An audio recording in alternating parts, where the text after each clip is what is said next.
Good afternoon, ladies and gentlemen, and welcome.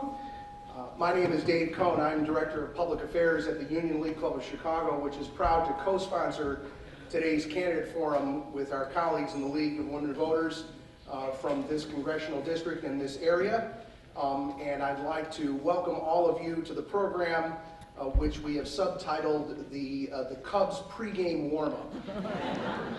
And we assure you that we will be respectful of all of your time and conclude well before the first pitch. The Union League Club is delighted to co-sponsor today's candidate forum with the League of Women Voters.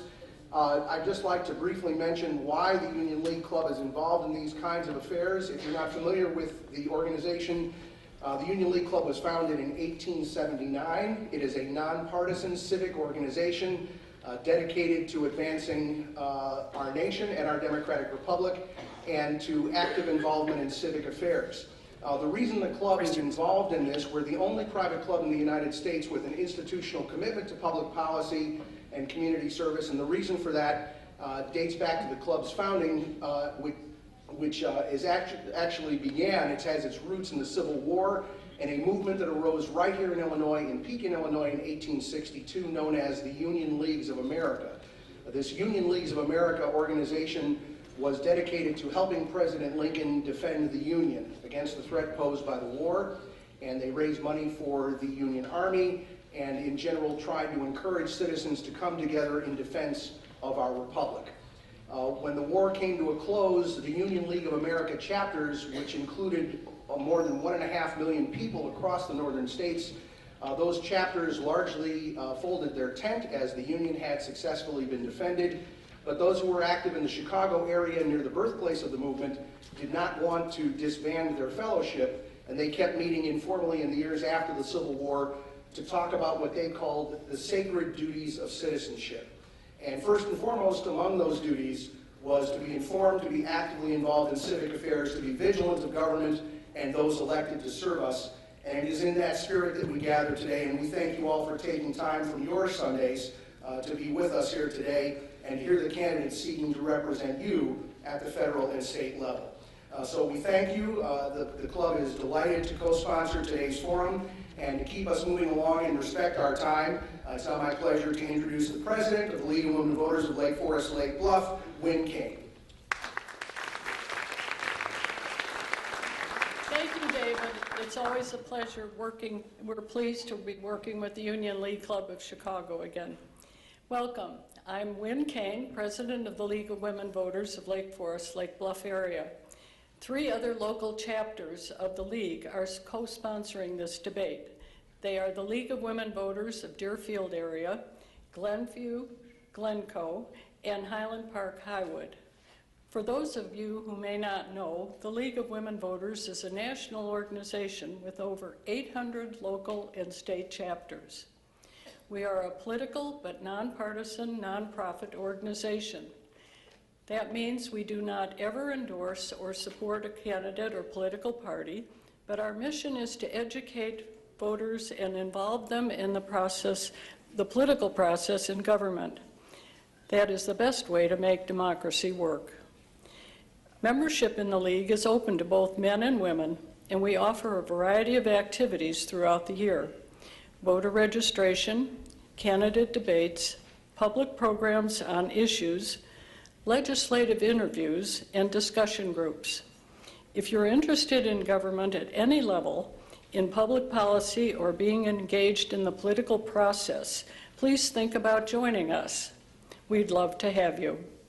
There are membership brochures in the lobby for each chapter, or go to our websites to get more information and follow us on Facebook. If you would like to support the League's work by making a donation to help offset the costs of these debates, there is a donation jar on the table out front. We thank you all for coming. We are very pleased to be able to present these debates and give you the opportunity to hear your candidates. I want to thank the Lake Forest High School for providing this space, and Kathy O'Hara for all her help.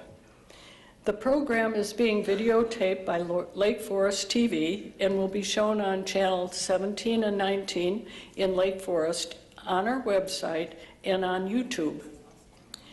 Now let me introduce our moderator, Judy Hoffman. The League policy states that moderators must come from outside the voting district.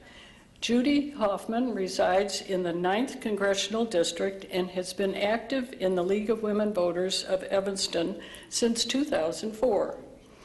She has served as voter service chair, coordinating candidate debates for local, state, and national offices.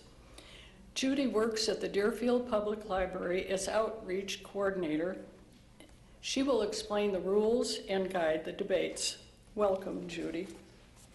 Thank you. Thank you.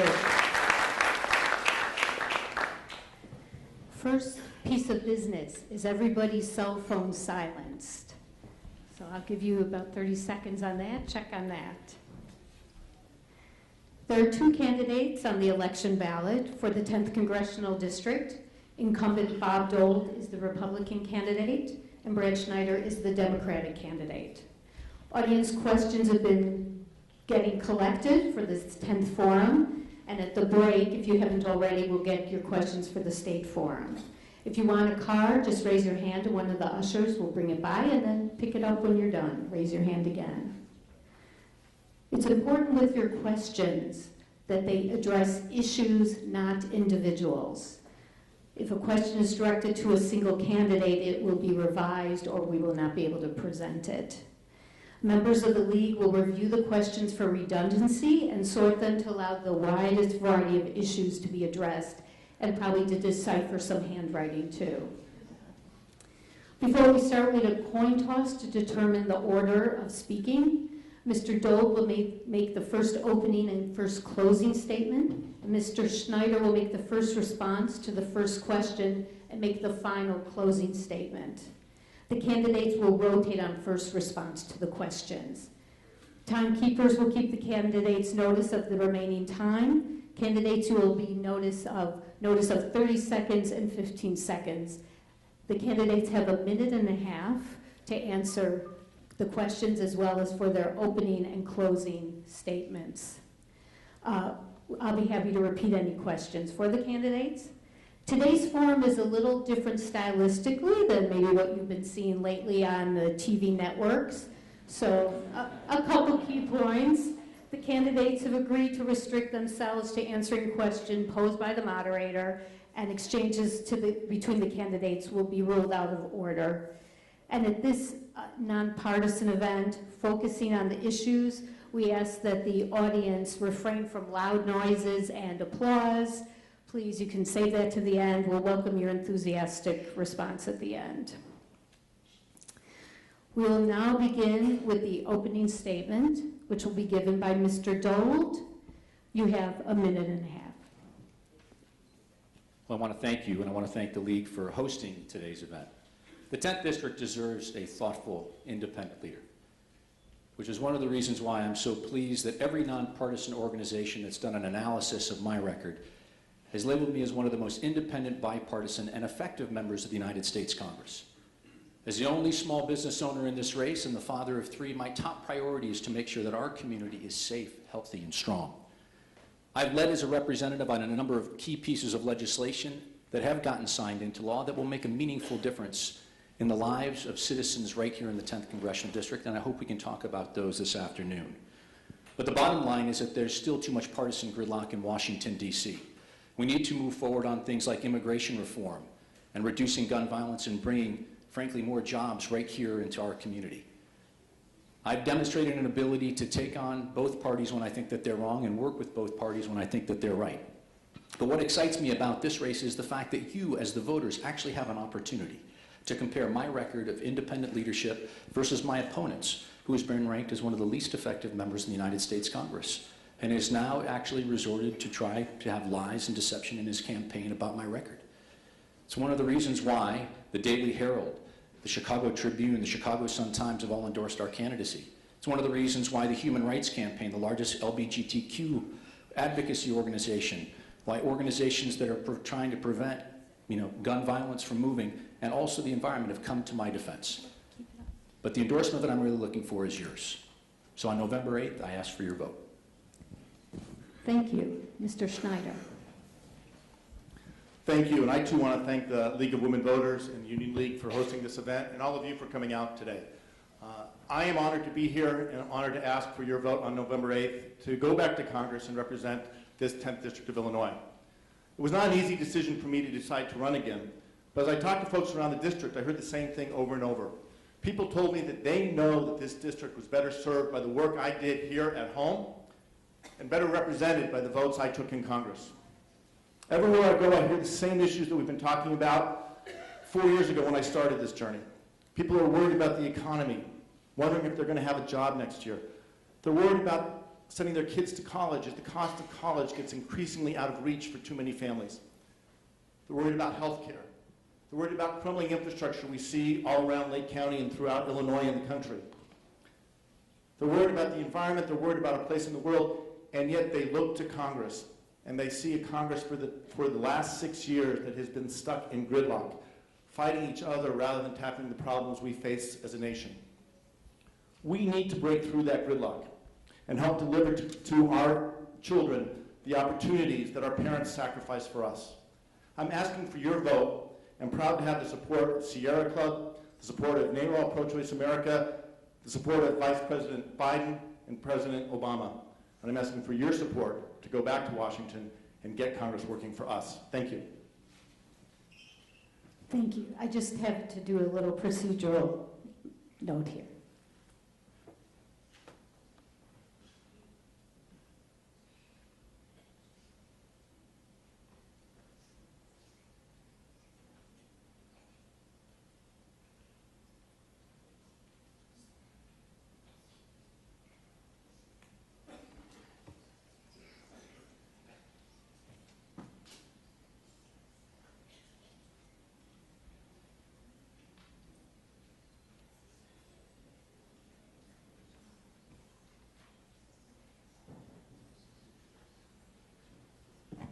We're hoping Wrigley Field works better tonight.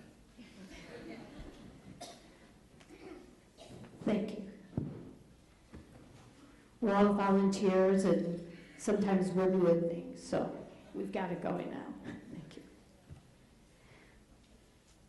We'll now begin with questions, beginning with Mr. Schneider.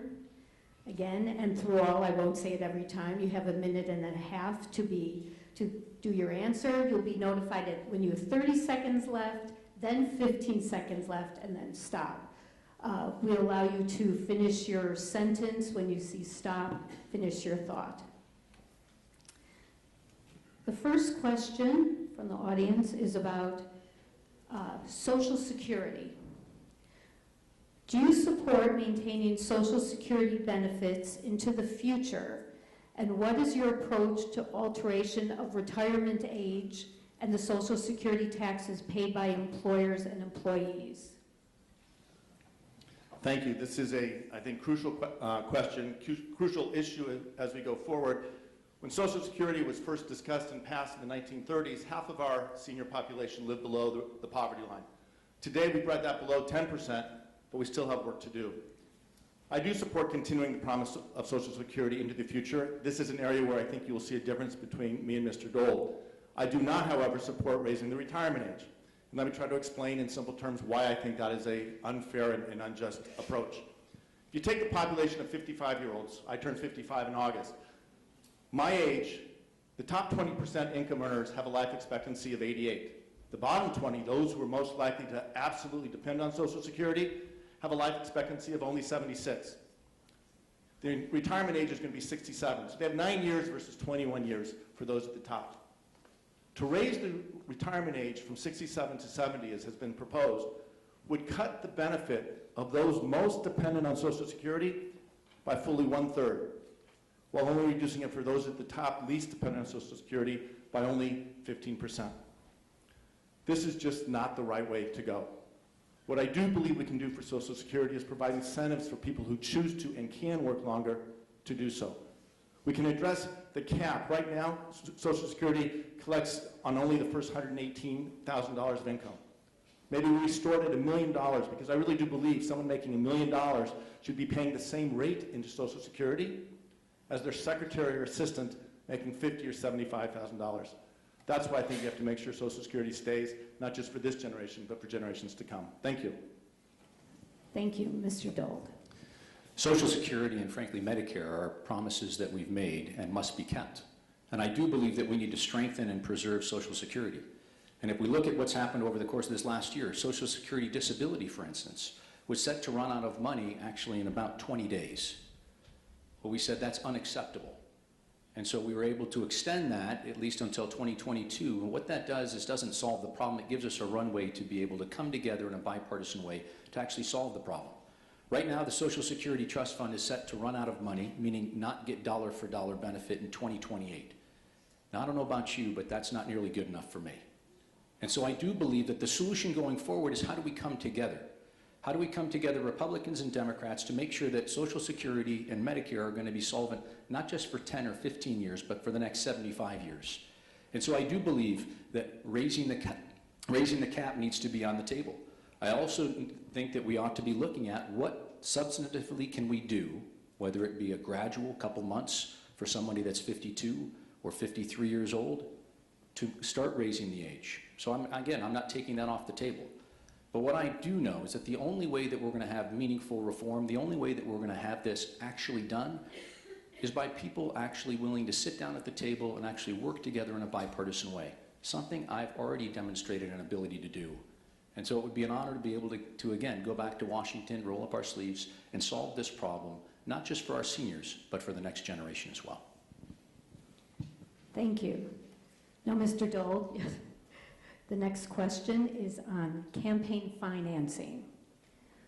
Polls indicate a majority of Democrats and Republicans oppose the Citizens United decision. If re-elected, will you support a congressional effort to amend the Constitution to overturn it? When Citizens United first came out, I said that this was going to be very bad for our election cycle. It's going to be bad for our candidates because what, in essence, the Citizens United case does is it allows outside dollars to be coming into our local elections. We've seen that happen already in the 10th Congressional District. And ultimately, what we want is we want more people to have a stronger voice, the individual citizens to be able to have a stronger voice. And so what I will do is try to work with my colleagues in the United States Congress to try to make sure that we have campaign finance reform so that we're not having these outside dollars that are coming flooding into our market, and frankly, without any transparency. I do believe we have to have efficient, effective, and accountable government, and frankly, when it comes to Citizens United, I think this is the wrong approach.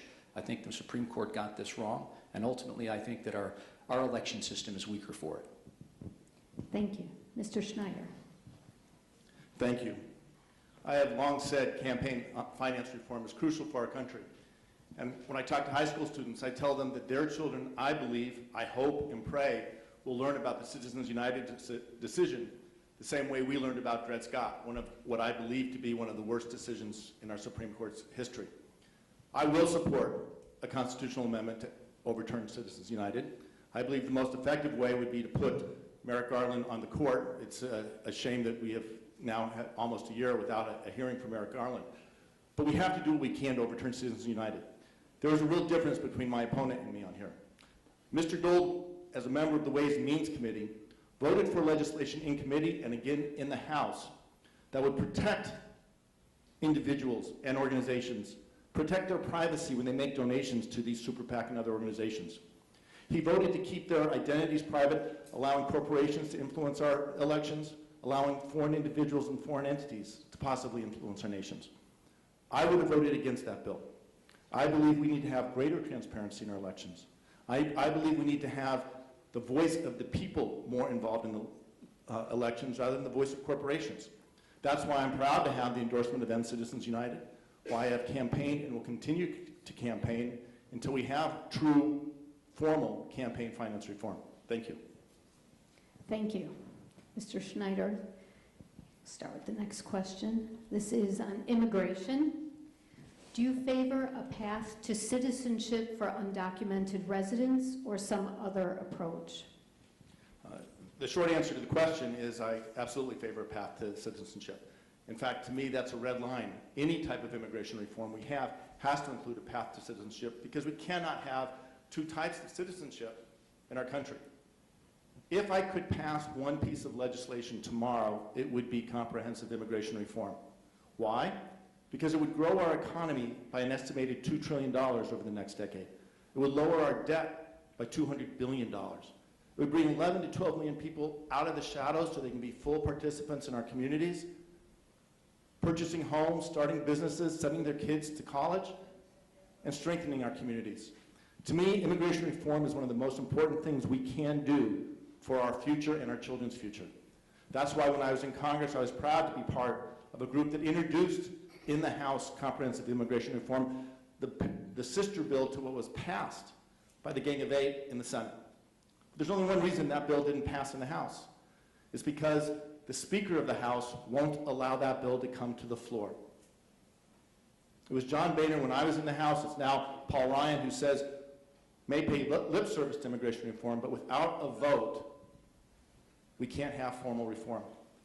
I am 100% committed to immigration reform, so much so that I pledge to you today that I will not support anyone for Speaker who will not promise and pledge to bring immigration reform to the floor for a vote in the next Congress, and I urge my opponent to do the same. Thank you.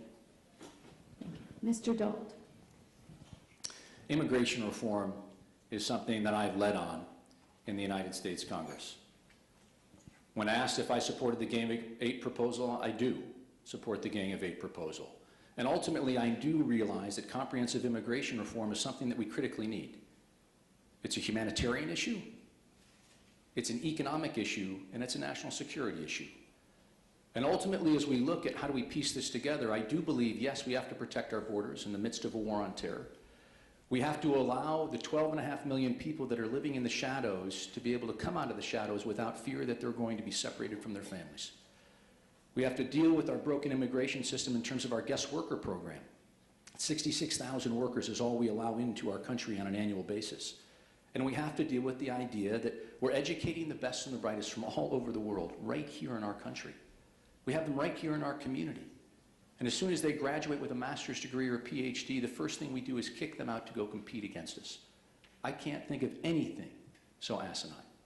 We want them to stay here, innovate here, create the next new patent here, because empirically we know that creates more American jobs. Earlier this year, I brought Erica Martinez, who was a dreamer, to the State of the Union address. This is a young woman who is absolutely a dynamo. There is nothing that she can't do when she puts her mind to it, and frankly, she is the embodiment of the dreamers that I encounter on a regular basis throughout our community. So again, when it comes to immigration reform, the one thing that I do know is that there is bipartisan support to do it, and the only way that this is going to move forward is going to be have Republicans and Democrats together around the table to come up with the solution. Thank you. Mr. Dole, now we'll ask a question to you about foreign policy. And this is related to Israel. What is your position on the recently approved 10-year aid package to Israel? And how should this be leveraged to influence Israel's foreign affairs in the Mideast? Well, I hope we're not trying to leverage Israel's foreign affairs in the Middle East. They're their own sovereign nation. They're our one true ally. And frankly, as we look at the Memorandum of Understanding, I would certainly have liked it to have been more robust. But this is the deal that was agreed to by Prime Minister Netanyahu. I think the bigger issue as we look at what's going on over in Israel is the most recent Iran deal, which I think, Judy, is going to haunt us for generations. I think it's a historic mistake. And frankly, I think it's going to jeopardize the safety and security not only of the United States, but of our one true ally, Israel. This is something that, again, I have talked about over and over again. I believe that, again, we're talking about the world's greatest state sponsor of terror with $150 billion of sanctions relief that are funding Hezbollah and Hamas. Money is going into Assad and Syria.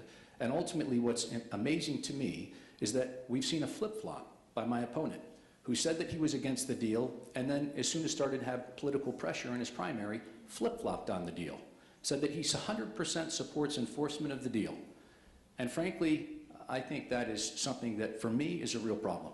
Because one thing that we do know in the future is that there's going to be other difficult decisions, things that the administration wants. And I will tell you that I will not flip-flop when it comes to the safety and security of Israel or when it comes to the safety and security of the United States. Thank you. Mr. Schneider. Thank you. I'll first touch on the Memorandum of Understanding, $3.8 billion a year for the next 10 years for Israel's security. Working with Israel, our most important ally in a very dangerous region, our most strategic ally perhaps in the entire world. I fully support the MOU. I do believe and wish there were pieces of it that were stronger, but it is the deal that was negotiated, and we will continue to support that. And it's important to understand that by working with Israel so she can protect herself by herself, it means that U.S. troops don't have to go in Israel. And it's a good deal for not just Israel, but for the United States that we work together and have this strategic partnership. But let me also address what my opponent is saying about Iran. He's been lying about my position on the Iran deal for a better part of a year. I've been working to prevent Iran from having a nuclear weapon for almost 2 decades. Before I got to Congress as a representative, I went to Congress to lobby to make sure we had strong sanctions. Getting to Congress, I asked to be on the Foreign Affairs Committee to say we must have sanctions that brings Iran to the table, because the only way we peacefully end Iran's nuclear program is at the negotiations table. Mr. Gold, like me, evaluated the deal last summer. I concluded that it had gaps that would make it hard to enforce, unnecessary risks that would further destabilize an already chaotic region. We came out against the deal. But in September, the deal passed the U.S. Congress, it passed the United Nations, it went into force. This past January, Iran completed the necessary steps to receive sanctions relief.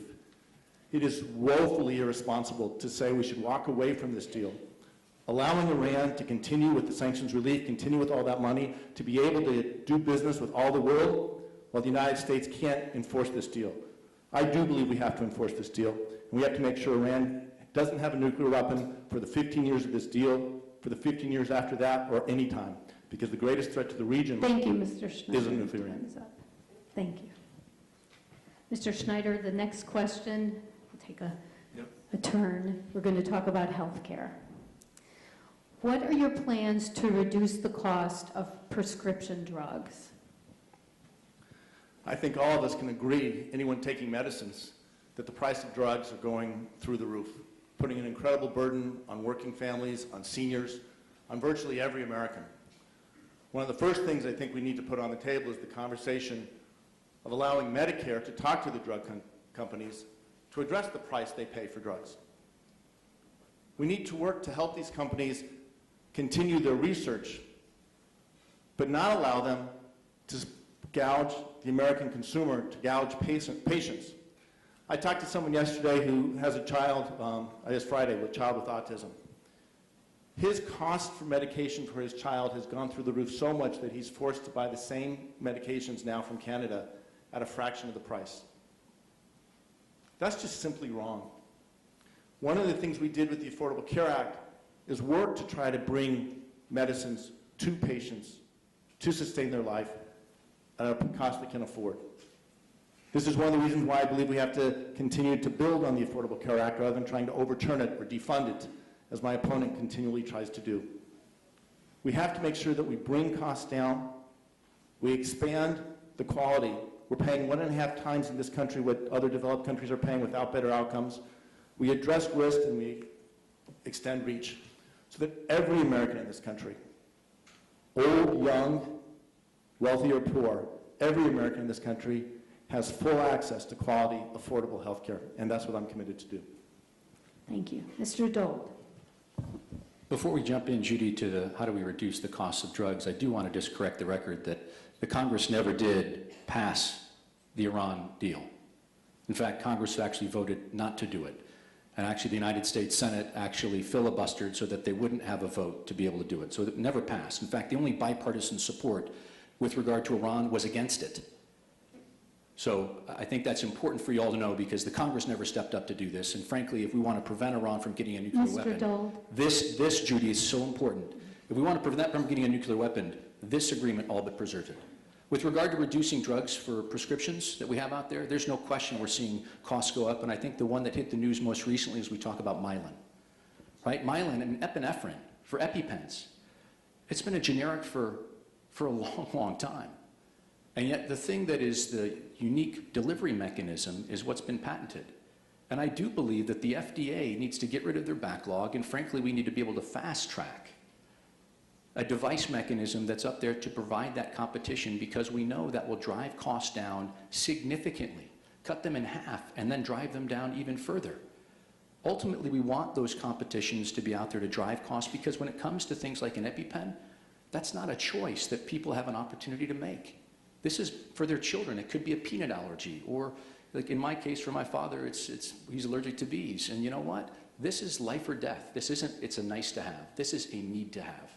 And ultimately, we have to work in Congress to be able to come together to actually solve this problem. I'm getting my stop sign. Thank you.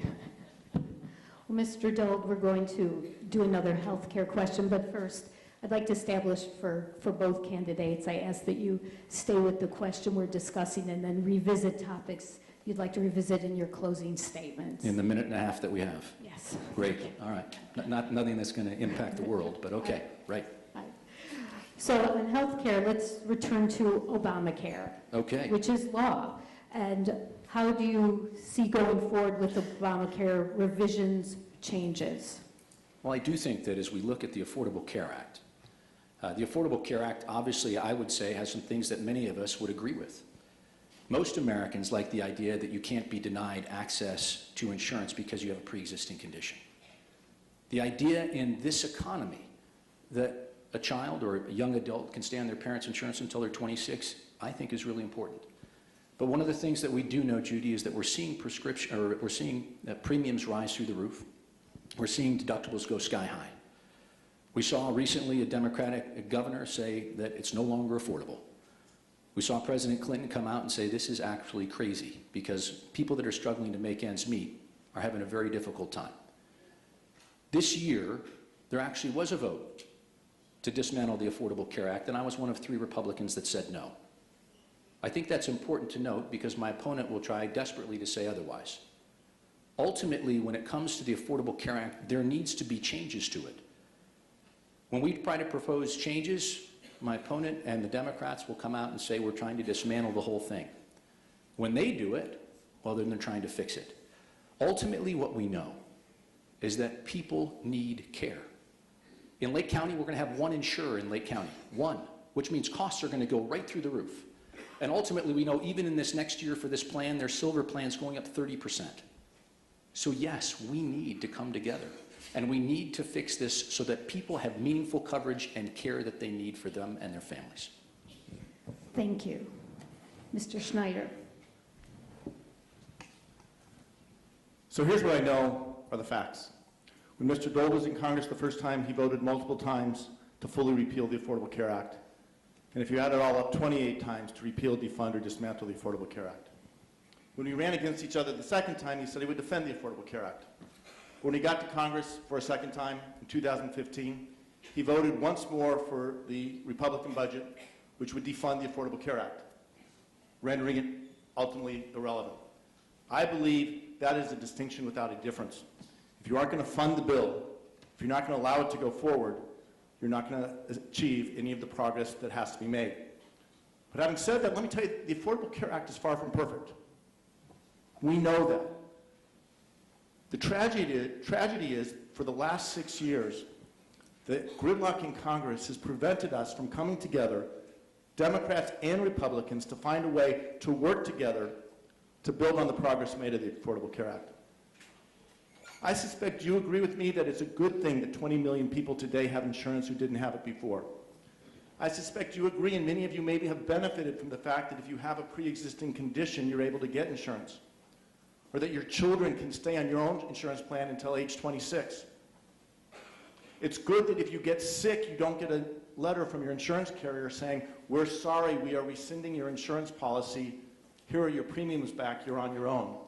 Face bankruptcy alone. This is some of the progress of the Affordable Care Act that we have to continue, but let's build on what's working, fix what's not, and what can't be fixed, let's find, in a bipartisan way, new alternatives that might bring us to a solution. Thank you. Now we're going to move to Mr. Schneider. The question will be about guns. Audience member asks, some neighborhoods of Chicago are awash in handguns, which is a problem when combined with poverty. What will the candidates do to address this? Will they support gun tracking? Will they support rewriting the outdated and obscure Second Amendment? So the issue of gun violence to me is more than a political issue, it's a personal issue. I'm named after my mother's Uncle Sam, who in 1942 had an assailant walk into his office, shoot him 4 times, call the police, and then sit while my uncle bled to death. I've been working on this issue virtually my entire life. When I got to Congress, I came in on the heels of the horrible tragedy at Newtown where 26 people, 20 students, and 6 adults were killed. My first speech on the floor of the House was calling for comprehensive gun legislation, restoring the assault weapons ban, universal background checks, making trafficking across state lines a federal crime. I watched as the families of Newtown came to Capitol Hill and lobbied their members of Congress and the rest of us to take action, and I joined with my colleagues to very proudly present perhaps the most comprehensive gun legislation we've ever seen in this country. I thought we were going to make progress until in May of 2016, barely 5 months after Newtown, the NRA and the gun lobby was able to shut it down in the United States Senate. But I'm not going to give up on this. We have to move forward. It has to be more than words and actions, though. My opponent's going to tell you he supports, for example, the no-fly, no-buy bill.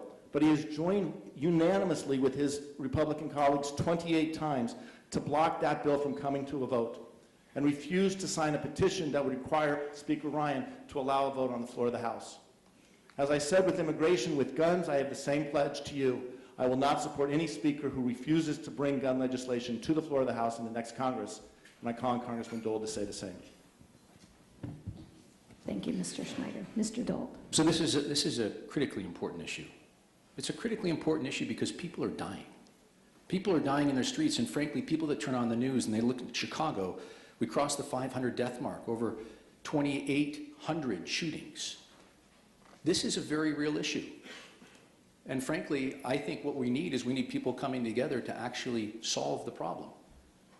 I'm proud that I am helped introduce legislation to try to make sure that we have comprehensive background checks. I've worked with Gabby Giffords.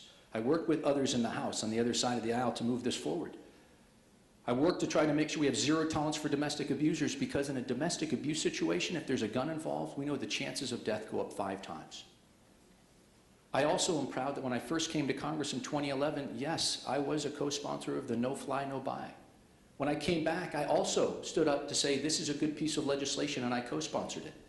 What's fascinating to me is that my opponent is criticizing me and yet he didn't even have the time or the effort or the energy to co-sponsor the bill that is actually being discussed today. And so listen, I will tell you, don't take my word for this. Please don't. I want you to take Gabby Giffords' words for this. Because when he's tried to spoon-feed the lies that he's telling you today, Gabby Giffords came and says, no, Bob Dole stood up to the gun lobby. Right? You can take a look at my score with the NRA. We have the same one. And she also said that he is a bipartisan champion for moving forward common sense gun legislation. If we want to move forward, that's the way we get it done. Not a partisan way, a bipartisan way. Thank you, Mr. Dole. The next question will be on the environment. Do you support a federal commitment to reducing carbon in the atmosphere, and how would you do this? Well, one of the things that I've done with regard to trying to address climate change is that I am part of the Climate Change Solutions Caucus in the United States Congress. I'm one of just a handful of Republicans that are. And I do believe that as we look at our environment, and I always say this, there's nothing more conservative than conservation. And so I do think that as we look at land water conservation funding, we've been a champion to make sure that that's been moved forward and that we are fully funding it. When it comes to the Great Lakes Restoration Initiative, we are fully funding that at the President's actually design level. And so again, when the League of Conservation Voters has come to our defense, when my opponent has again criticized me, and I'm pleased that that's the case, same thing's true with the Environmental Defense Fund. But ultimately, as we look at what we do, I try to make a business case to so many people. Why do we need to reduce our carbon footprint?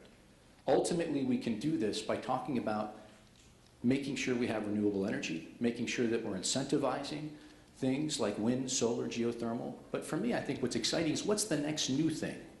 It might not be those, it might be something totally different, and we need to make sure that we're supporting those efforts so that innovation can happen.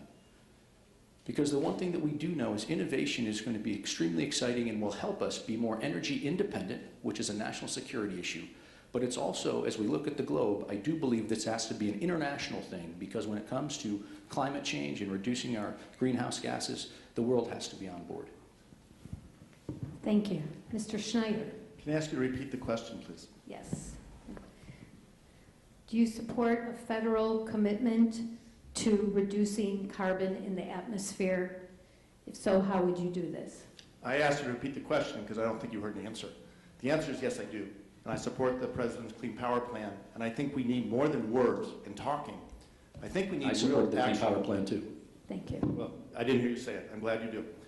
We have to have real action. That's why I'm proud of my record in Congress, before and after fighting for a clean environment. I'm proud to share that I had the endorsement of the Sierra Club because they recognized the work I did. Climate change is one of the greatest threats we see to our future. Our military understands it. It's one of the top priorities for our Navy. Our communities along the coastlines understand it. They're investing billions of dollars. But the politicians in Washington continue to debate. And this is a partisan issue. It is the people on the Republican side, not all, but it's the Republican side who are saying climate science is a hoax. Just look at the person at the top of the Republican ticket. Climate science tells us that we are at grave risk, and we have to work to address this challenge if we're going to provide our children a sustainable future. That's why I do believe that the federal government has a role to play. That's why I celebrated the Paris Accord last year, 195 countries coming together for the first time and not waiting to put words into action, but joining, and that plan's going into action this month. And just this month, we saw in Africa, countries come together on air conditioning chemicals to reduce those. This can't wait. The threat is now. We have to act now, and that's why I want to commit to do this when I get to Congress. Thank you. Thank you, Mr. Schneider. Now we're going to ask about reproductive rights, specifically Planned Parenthood. Planned Parenthood provides reproductive services, sexually transmitted disease diagnosis and treatment, etc., besides abortion services. Do you think the government should continue to fund Planned Parenthood? Again, a short answer, yes, 100%. And that's why I'm proud to have the endorsement of NARAL, Pro-Choice America, and the National Organization of Women. My opponent, when he got to Congress the first time in 2011, joined with the Republicans to fully defund, to vote to fully defund Planned Parenthood. That issue we continue to debate today, and you saw in this Congress an effort by many Republicans to fully shut down the government. And Mr. Dole's going to tell you he did not take the vote or voted against the effort to fully defund Planned Parenthood. What he's not going to tell you is that the evening before, he introduced legislation calling for an investigation of Planned Parenthood and defunding of Planned Parenthood clinics for 90 days.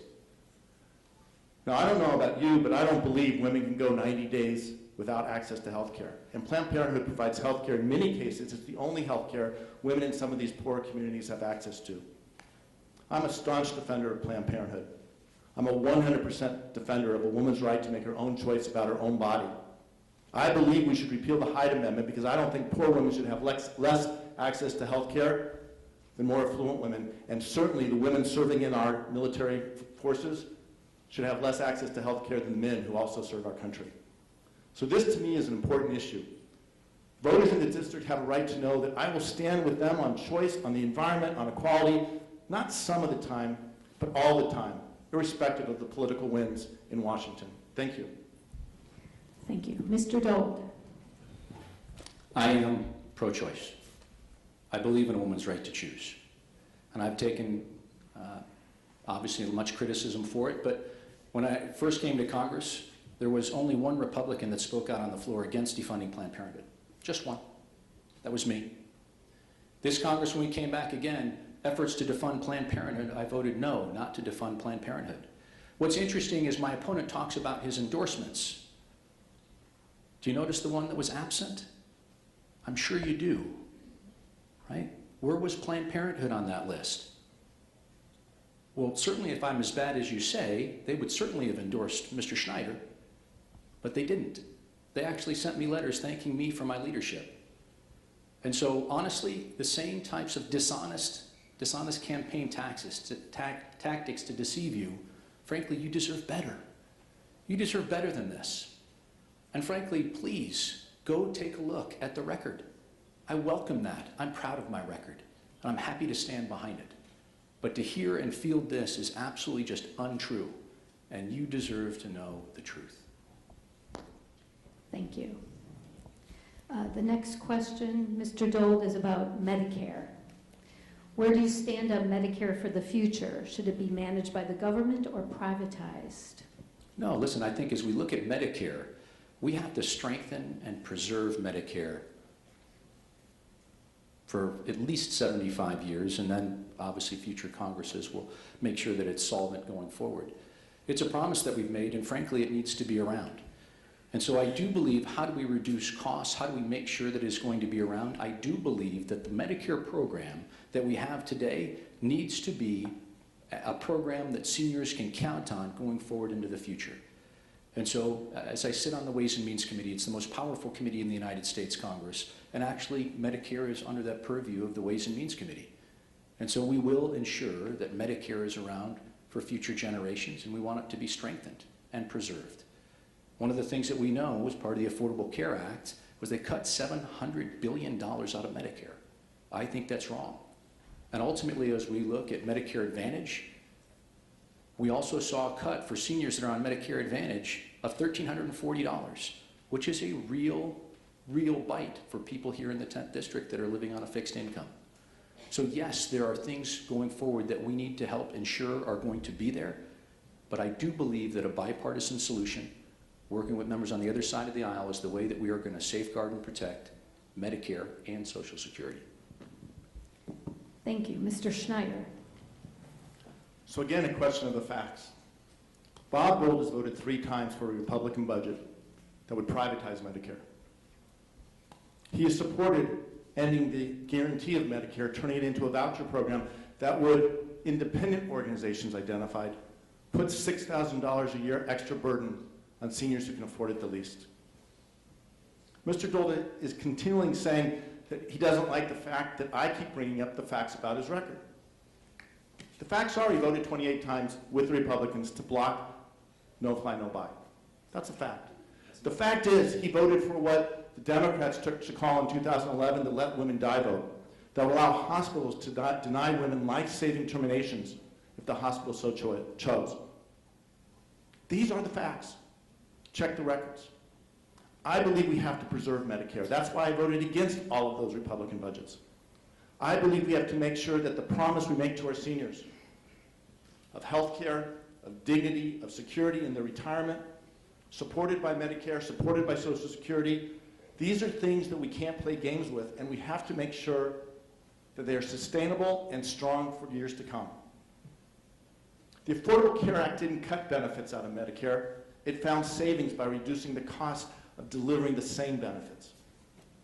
The Affordable Care Act provides health care to more Americans. We have to work to provide health care to all Americans. I will fight to protect Medicare. I am proud to have the endorsement of the National Committee to Preserve and Protect Social Security and Medicare, and to have the endorsement of the Association of Retired Americans because of my support for Social Security and Medicare. Thank you, Mr. Schneider. We're going to stay on health care.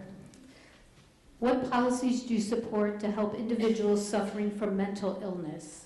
How can we improve on our mental health system? Thank you. This is a crucial question. Friday evening, Mr. Dole and I had a forum where we talked about mental health issues.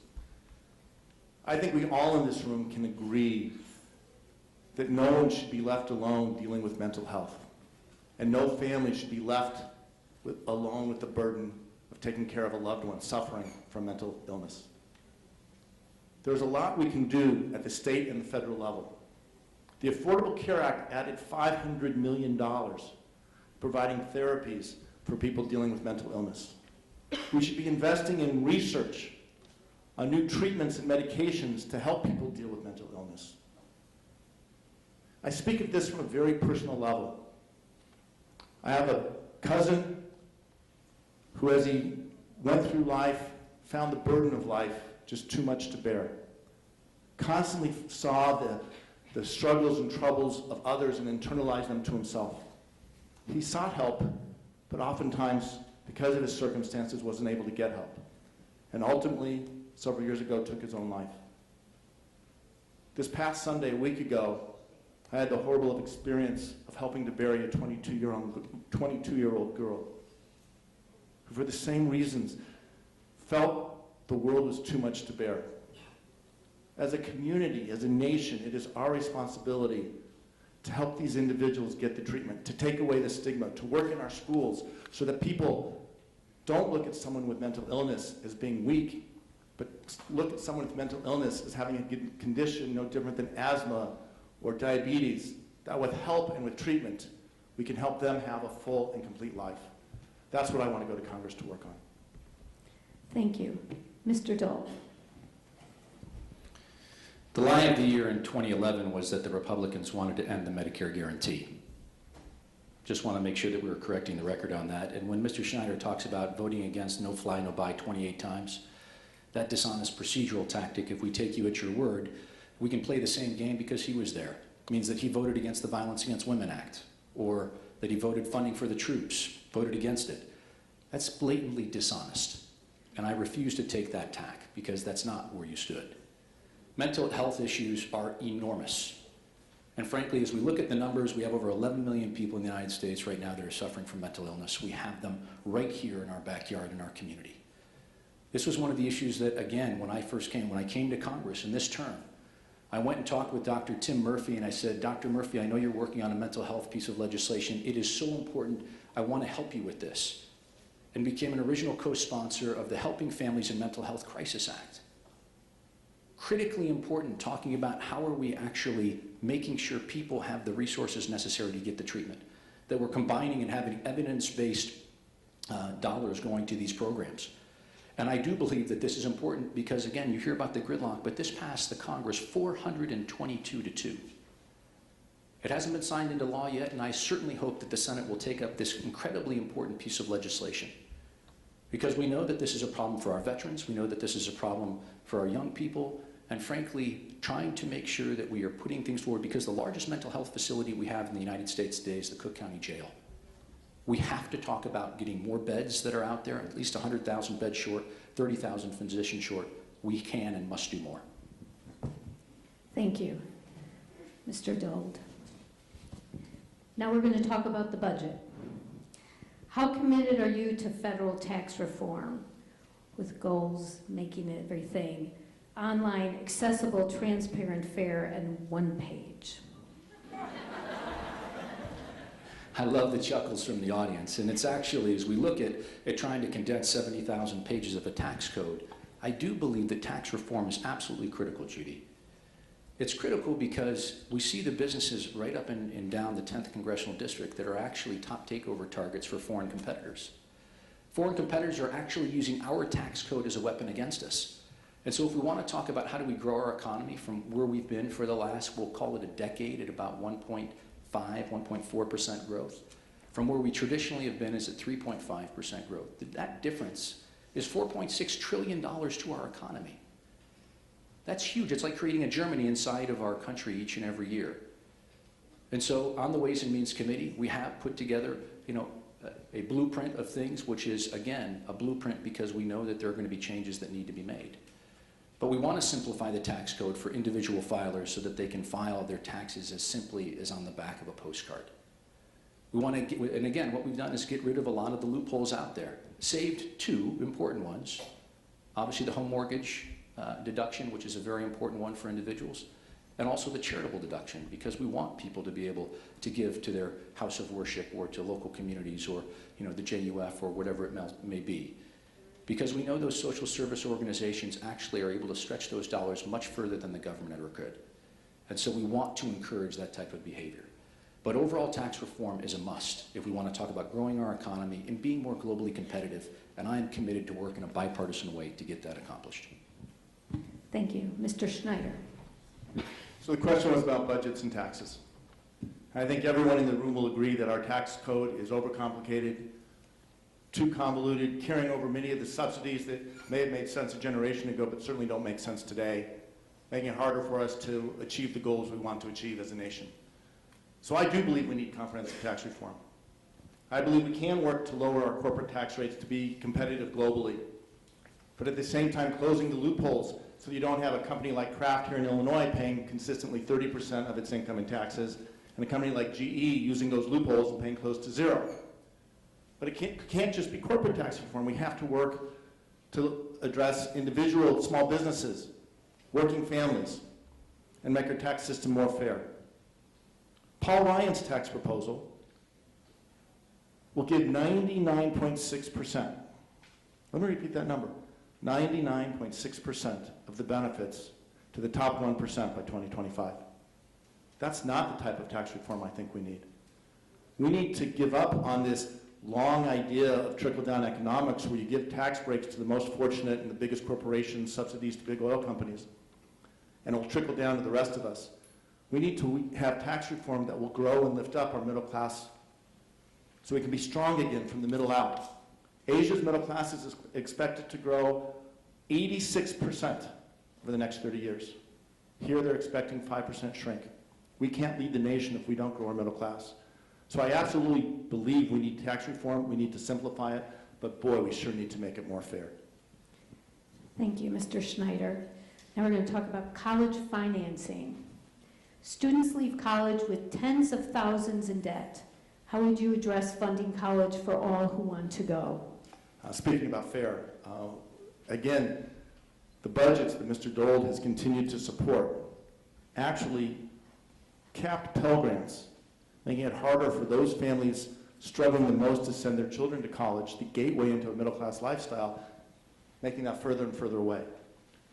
We have to make college more affordable, reduce the amount of debt students are forced to take, and make sure that the ability to repay that debt is structured in a way that it allows young people to start their lives, start families, start businesses, become full, actively engaged in our community.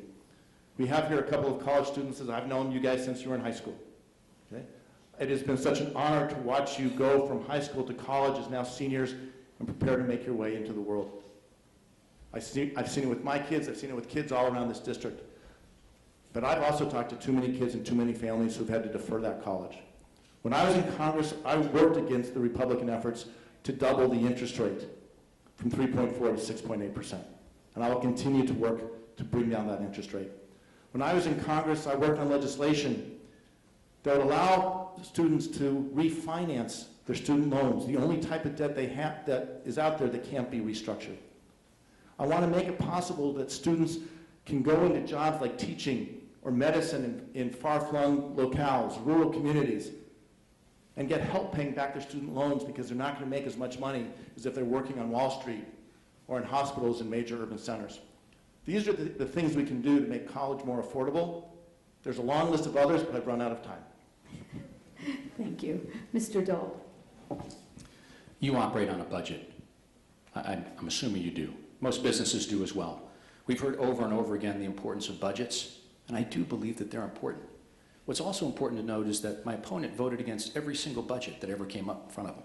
Republican, Democrat, doesn't matter what it was. And ultimately, that's sticking your head in the sand. And that's not what we need in terms of leadership. When it talks about college, I authored a bill called the Helping Students and Parents Act, which in essence is saying that we have a $1.3 trillion student loan debt. The average senior is graduating with $30,000 worth of debt, and frankly, I've talked to so many that have significantly higher than that. We want to encourage employers to be able to help pay down that student loan debt faster. And I believe that this is actually a win on multiple levels. One, because for the recent graduate, it's the #1 benefit that they're looking for. It's the thing that's top of mind for them. They're not saving for their retirement, they're not doing any of those things because they have this student loan debt. For the employer, they're looking for top quality talent, and by being able to offer a benefit like this, they're actually going to attract better workforce. And finally, the other people that I think they're going to be benefiting by this are the hardworking taxpayers, because we know 10 to 15% of the loans that are out there are going to default. And who holds most of those loans? It's the United States government. I do believe that we should be lowering those rates down for students and student loans. They're far too high.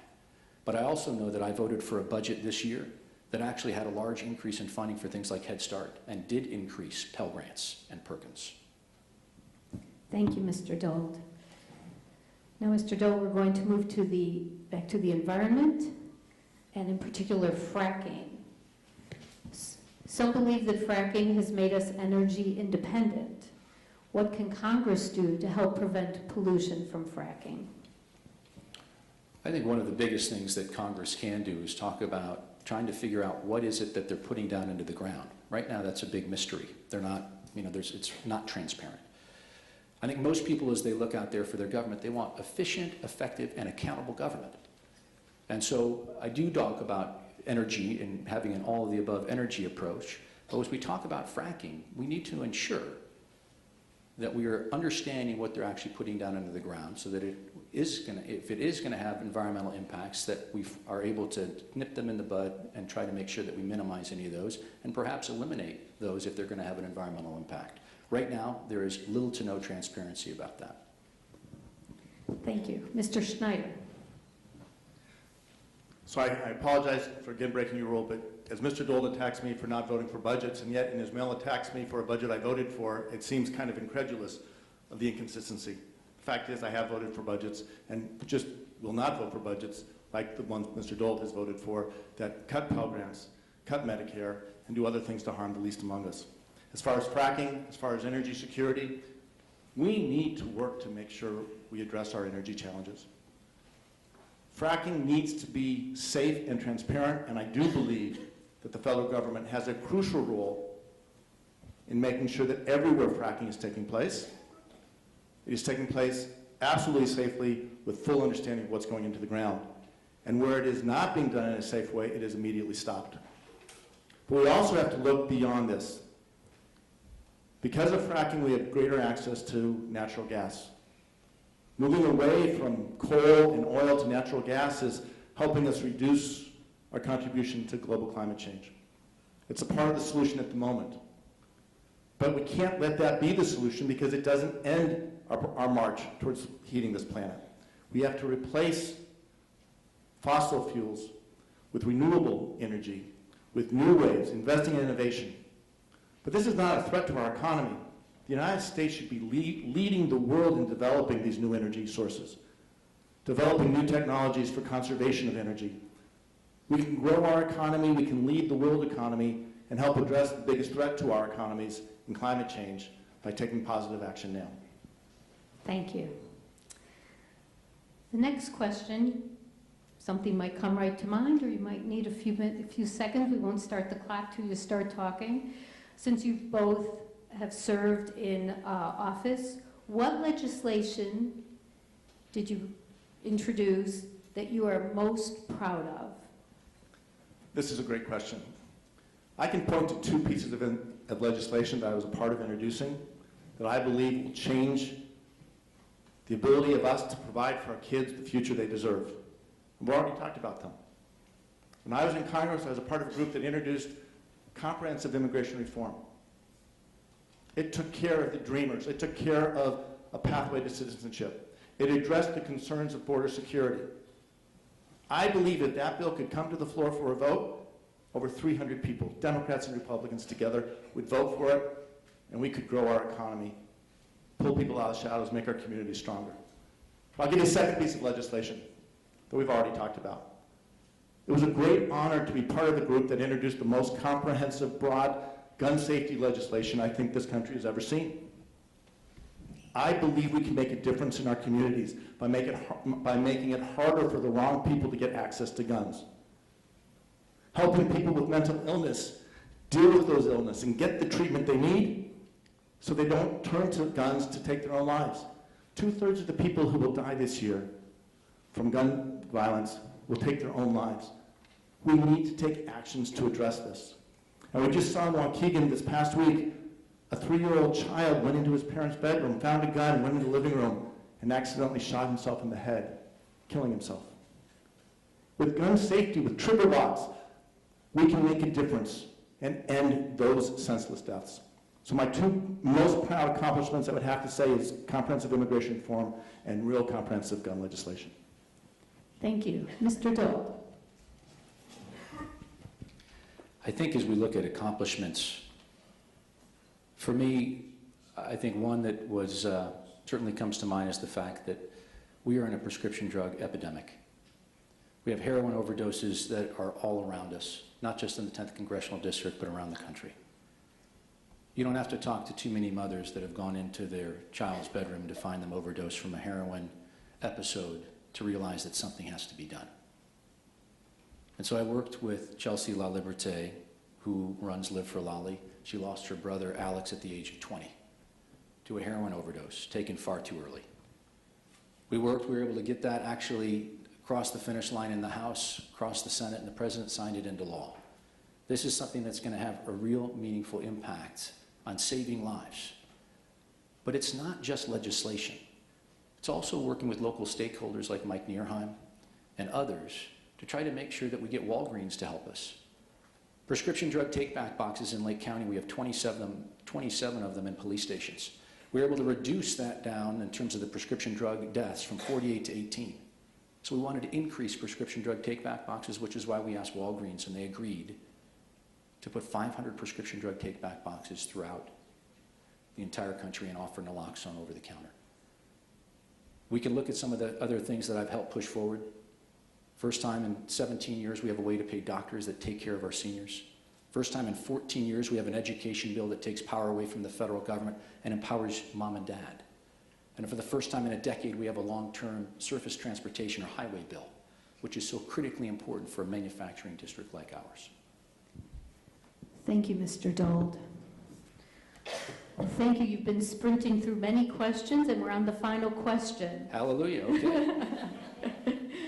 Our final question is, what suggestions do you have to heal the wounds of this divisive and divided nation? I think the thing that I will point to is I think it requires leadership. Something I oftentimes call the turtle principle. You have to stick your neck out if you want to actually move forward. And so I do believe that the idea that we are going to be so much stronger together than we are apart. And frankly, what that means to me is the ability to take on your party when you think that they're wrong and actually work with the other side when you think that they're right. I think that's exactly what people are looking for. There's a lot of wounds out there right now. We can look at what's going on, and obviously between the African American community and law enforcement, we're actually able to work together to bring some local stakeholders, community leaders, law enforcement together to try to ease that pain. I do think that we talk about how do we come together as a nation. It's about how do we here, locally, in our community come together? How do we rise above it? How are we the examples? Because if we're the example, then obviously it's about our children and those around us that take a look that we can and must do better. So as we look about coming together, I think that, again, it requires leadership. It requires actually somebody actually reaching across the aisle to say we can and must do better, because the solutions to our problems aren't going to be with one party or the other. It's going to be together, coming up, getting a little over halfway there. So again, I do believe that that's going to be the way forward for us. And again, I've demonstrated time and again as one of the most independent bipartisan members, not just of the Republican Conference, but of the entire United States Congress. That's the way forward. Thank you. Mr. Schneider. Thank you. I don't think anyone would disagree with me when I say this is the most extraordinary election of any of our lives. The rhetoric we're hearing in this election, the divisiveness, the racism, xenophobia, the shaming of others, whether it's for their weight or their handicap, is unlike any of us have ever seen, and I'm confident none of us would even allow our youngest children to exhibit without reprimand. I am worried about the aftermath of this election. I am worried about our country. This is a country that welcomed my grandmother as an immigrant in 1912, as a 5-year-old girl, as a dreamer, as someone hoping to aspire, and allowed her to raise a family, have kids, her kids to have kids, to all of us to achieve the American dream. And I see what's happening on the national stage, and we need to speak out against it. I will tell you the only thing standing between Donald Trump and the presidency, the only thing preventing Donald Trump from appointing the head of Health and Human Services, the head of the FBI, the head or members of the Supreme Court and every federal court beneath it is Hillary Clinton. So I'm sorry, and I know this is partisan, but whatever party you are, I believe we have to come together and make sure Donald Trump never gets anywhere near that White House, and the only choice is for Hillary Clinton. But after this election, Republican, Democrat, we have to come together. Mr. Dole doesn't share with you, the fact is that we were both counted in the 15% most bipartisan members of Congress. That's this district. I've always said I'll work with anyone as long as they come to the table with a good idea, an open mind, and a willingness to work together. Thank you. Thank you. Now we're going to our closing statements. Mr. Dole, you have a minute and a half. Thank you, Judy. I want to thank all of you for taking the time to come today. And for those of you that were undecided, I hope we certainly were able to give you some sort of an insight in terms of our thought process, what we've been able to do to work across the aisle, to actually have some real meaningful legislation pass the President's desk and actually get signed into law. I do think that the 10th District is looking for leadership.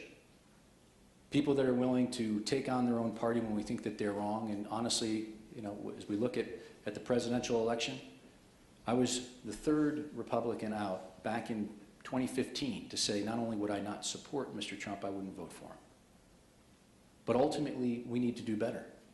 We need to try to provide a vision about where our country's going to go and what we're going to do. How are we going to unite, grow our economy? How do we deal with the biggest issue that faces the 10th District, and that's jobs in the economy? So yes, we need to focus on how do we make sure that we have a tax code that works for everyone. How are we dealing with poverty initiatives like the ones that I've been working on in North Chicago and Waukegan to try to make sure that, again, we're giving people an opportunity to get an opportunity for a good education and ultimately a good career. I am proud of my record. And again, I'll put my record up against anyone's. And ultimately, don't take my word for it. I want you to go to the people that have endorsed me, the Chicago Tribune, the Daily Herald, the Chicago Sun-Times, the Human Rights Campaign, the largest LGBTQ advocacy group in the entire country, has endorsed me. I'm proud to have their endorsement. I'm proud to have the endorsement of the Chicago Tribune and the rest of the papers. And ultimately, they know that the only way we move forward is to have people in the middle that are the bridge builders like me. Thank you so much. I ask for your vote on November 8th. Thank you, Mr. Dole. Mr. Schneider. Thank you, and I again want to thank the League of Women Voters, the Union League. Again, Mr. Dole, thank you for another good conversation, a heated debate. These are important issues that we're talking about. As I said, I believe the voters of this district deserve someone in Congress who's going to say something here at home and go to Washington and do the exact same thing, who's going to fight for the issues and the priorities and the values that reflect the issues of this district. We need to make sure that we are growing our economy.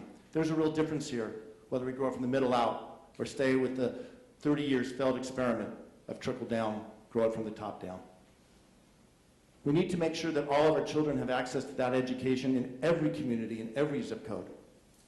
From here at Lake Forest, to North Chicago, to Round Lake. And the federal government has a role, but has to work together with our communities. As I was starting to say in the last question, we have to come together as communities, working together with open minds, with ideas, and taking chances. I will continue to try to work with anyone, and I will continue to believe that our best days as a nation are before us.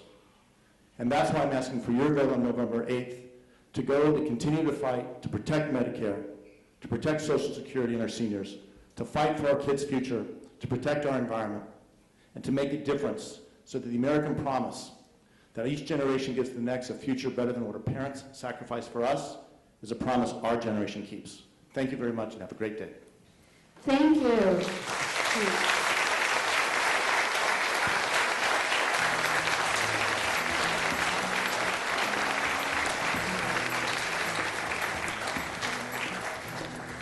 Thank you. We're going to take 10 minutes now to reset for the state forums. And if you know anyone that still needs to register to vote, you can check the opportunity. There's many opportunities left on the Lake County Clerk website. Thank you.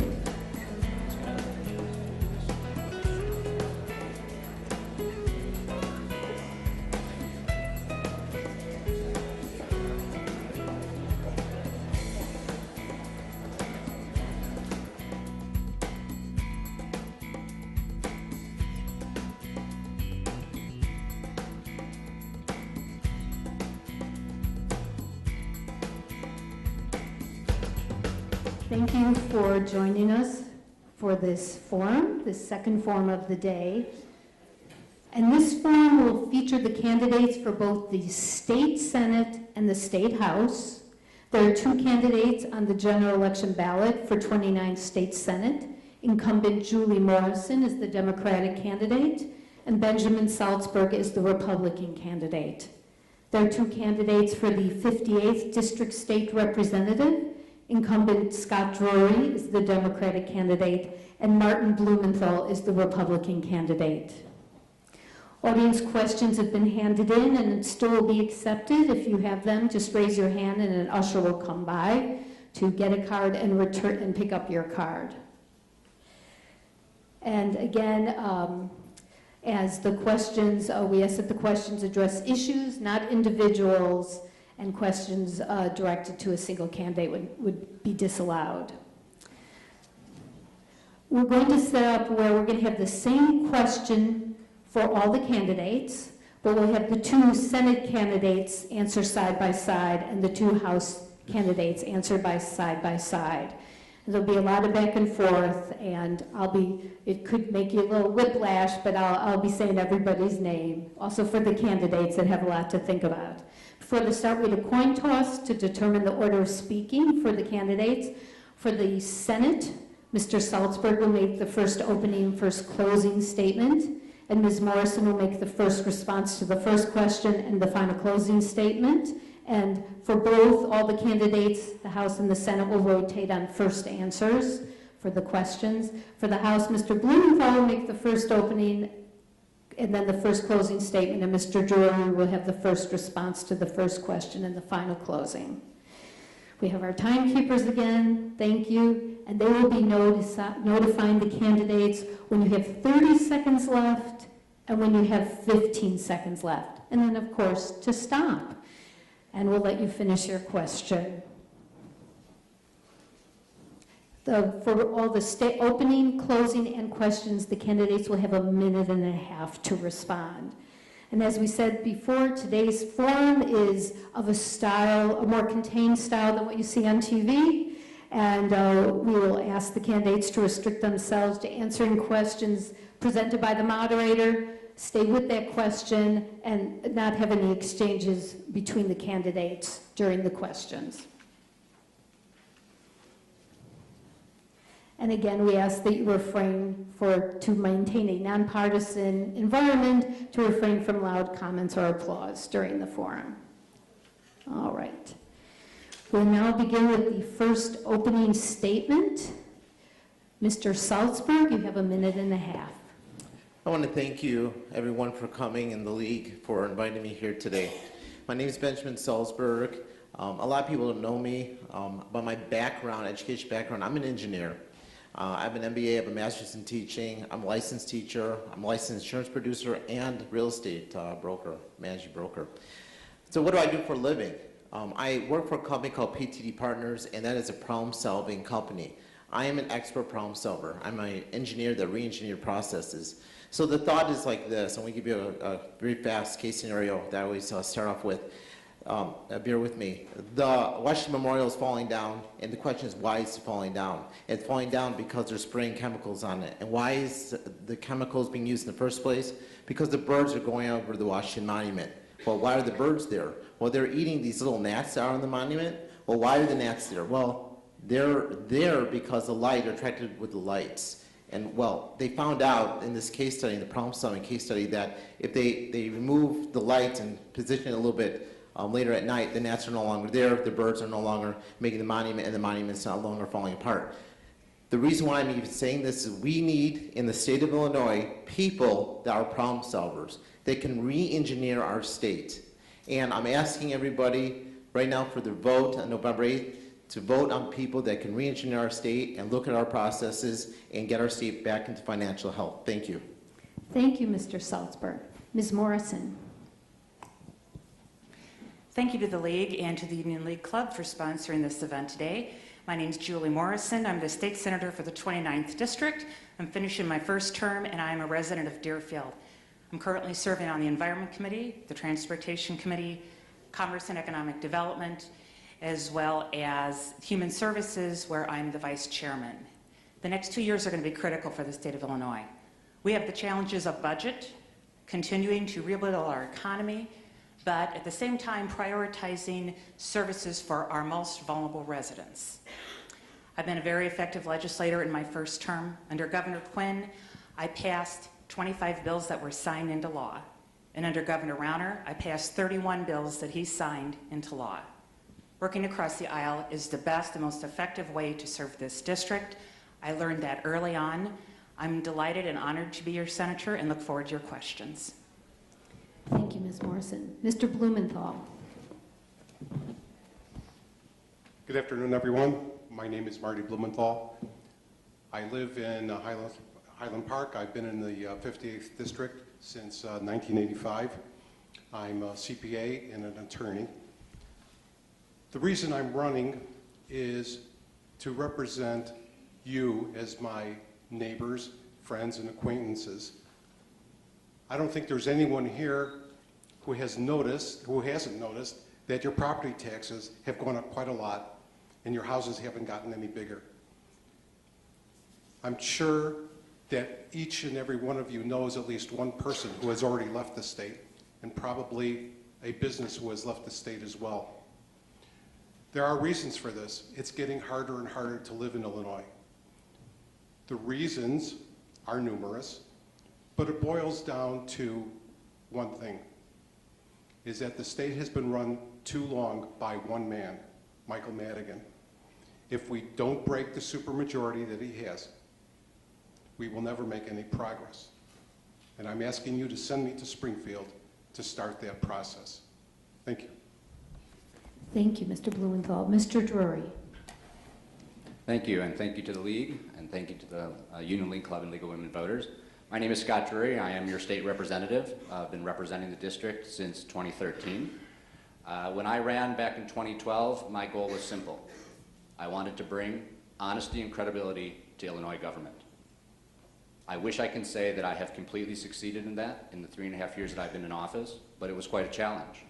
Before doing this, I was a federal prosecutor at the U.S. Attorney's Office, prosecuting public corruption at the municipal level, at the state level.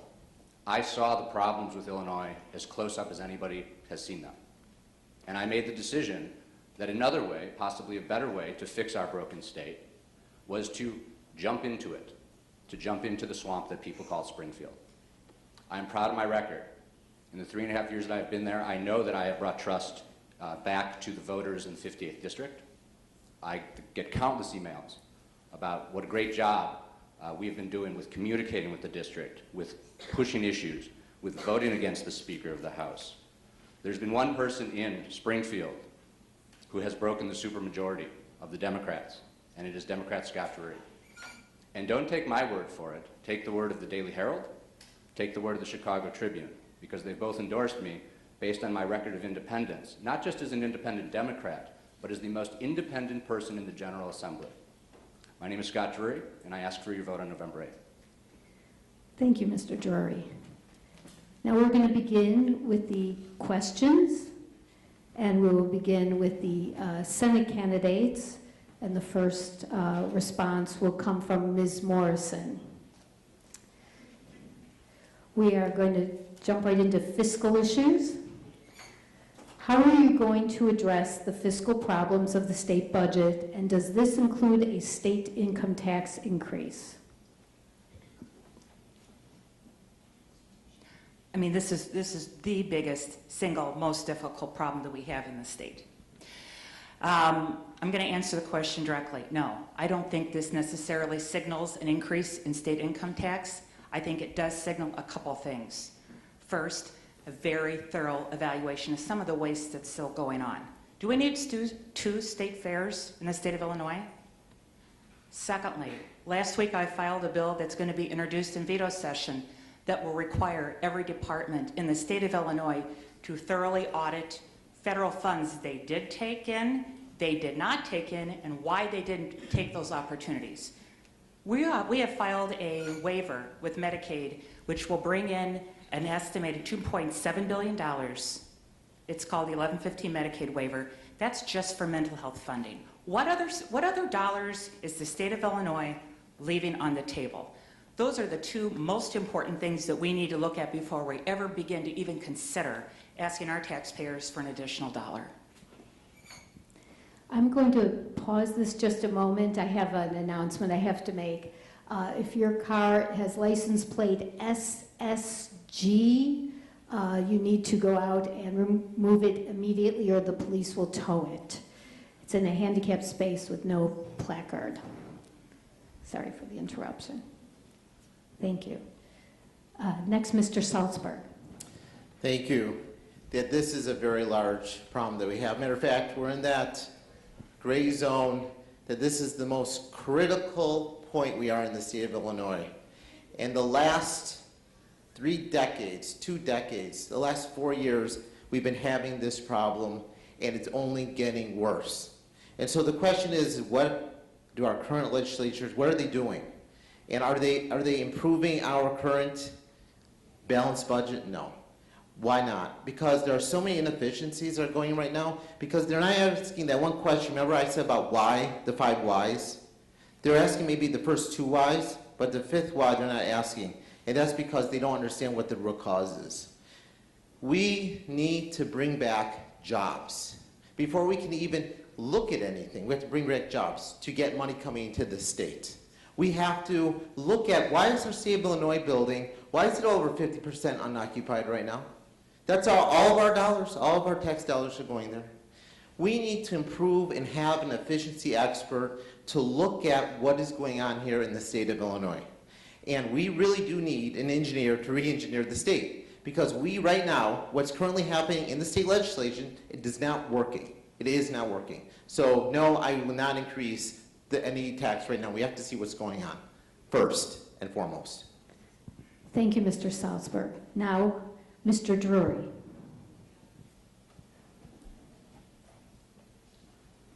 I'm going to tell you what's going on. In the last 2 years, neither side, neither the Republicans nor the Democrats, have presented a balanced budget. Neither the Republicans nor the Democrats have presented a balanced budget. The Republican budget proposed by the governor has been out of balance anywhere from $2 to $4 billion, depending on who's looking at it. The Democratic budget has been out of balance anywhere from $6 to $8 billion, depending on who's looking at it. Not making light of the difference, but the fact is simple. Neither side can produce a balanced budget, and neither side wants to be responsible for resolving that. So the easy thing to do for the last 2 years has been not to propose a budget. And here we are, 2 years later, with no budget. That's what's going on.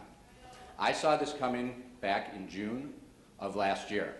I was the first person in the General Assembly to publicly speak out about the simple problem that no one can balance the budget. And I didn't speak out about it in private. I did an op-ed in the Chicago Tribune. And I said, look, this is simple. Neither side can balance the budget. Neither side is brave enough to deal with the issue. So here's what they should do. We should pick a day, and both sides, on the same day, under seal, should propose a balanced budget. Balanced with real dollars, not dreamt up dollars, not something we think we're going to get in the future, but real dollars. Rip them open, let's debate those proposals, and we will have a budget. Everybody gave us great response to that. But the people in Springfield that I work with don't like that idea because it would get us to a real budget. That is the solution. It was the solution 2 years ago. It is the solution today. Thank you, Mr. Drury. Mr. Blumenthal. I feel the solution to the budget problem is twofold. One is we have to go into a period of extreme austerity, which means that only essential services necessary for the people of Illinois should be funded. What do I mean by essential? Education, welfare, things of that nature, medical care. I'm sorry to say I'm a big supporter of the arts, but we can't give any money to museums, art fairs, etc. right now. We just can't afford it. The other way is we have to raise revenue. Not necessarily increasing the taxes, but I believe a switch to a progressive tax system, as it is in the federal system, would raise more money without raising the tax rate on the people who can least afford it. My area is taxation. I do a lot of tax work. And I do believe that there would be a solution without hitting the poorest taxpayers with a large increase. Thank you. Now, we're going to turn to education, and next will be Mr. Salzberg. Regarding education funding, what steps would you support to make school funding more equitable in Illinois? School funding is very important. I'm a trustee for Oakton Community College, so I know what funding is all about. I know the lack of MAP grants we got from the state, zero. It was on hold. So we had to fund our own self at Oakton College. Funding for our high schools, middle schools. You know, what are we doing here? So how are we going to do it? We have to look at a lot of the inefficiencies that we have right now in the school and a lot of the administrators and the costs and the overheads with that. Because there's a lot of costs with that. And we have to assess and balancing what's going on with the money and relocate schools that don't have the money and to open, to exist. Especially in the cities of Chicago, schools are closing. And so we have to first find out the schools which are working and model those schools and see which schools aren't working and maybe pull that money back and put into the schools that are working. So it's very, very important that we understand the location of money and where it's being appropriated to. And funding for school, I'm a teacher, so I'm for schools.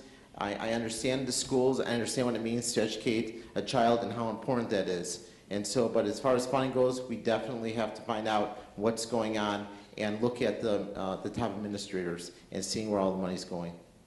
Thank you. Ms. Morrison.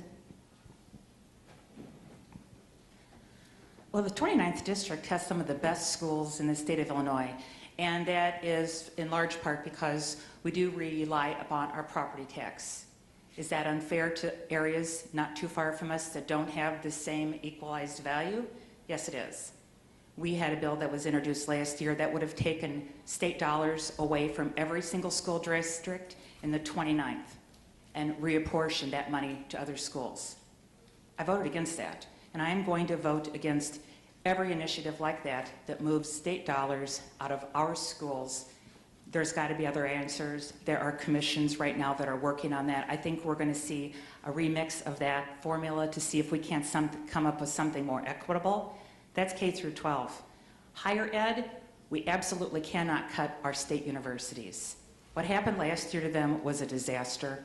MAP grant funding is such a critical component for those students who may not ever get to go to a university or continue their education if they don't have that MAP grant. I think that we have some of the absolute best teachers in the state of Illinois. I have heard from my opponent a disturbing comment that I believe he disagrees with me even though he is a teacher. He said when we were doing a joint interview that it seems like the teachers are lacking the abilities to teach these common core areas, and that maybe the teacher's ability to teach, they just don't understand. That was in September. Thank you. Next, Mr. Blumenthal.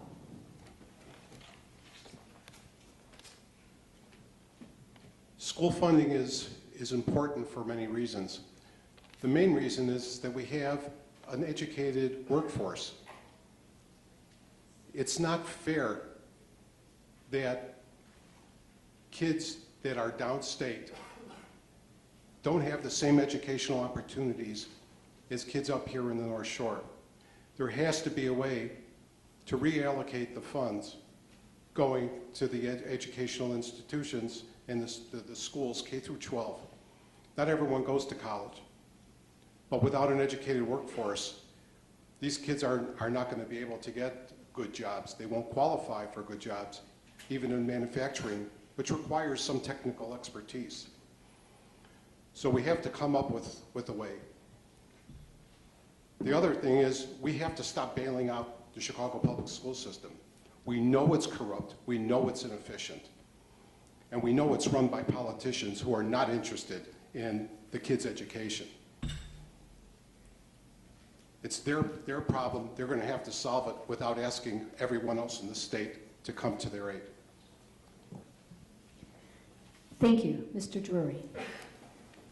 Thank you for that question. One of the greatest things about being a state representative has been my ability to go to all of the schools in the district. Every Thursday and Friday, I speak with a different class around the district, talking about legislation and talking about what it is to be a state representative. Just on Friday, I was at Neal Math and Science Academy in North Chicago. And the difference between the schools in North Chicago and the schools in Lake Bluff and Lake Forest and Highland Park and Deerfield is astounding. And the issue needs to be addressed. And Springfield's easy fix for that has been to say, well, let's just give more money to those schools. If we give more money, it'll be better. But money is not the only solution, because the kids in the schools in the Highland Park school system, they get about $18,000 per student. One of those schools, the school where my children went and actually go, was quote-unquote a failing school. $18,000 per student. It was a quote-unquote a failing school. I urge you to meet my son. He's here. He's going to be excited to talk with all of you. He got a grade A top education, despite the score of the school.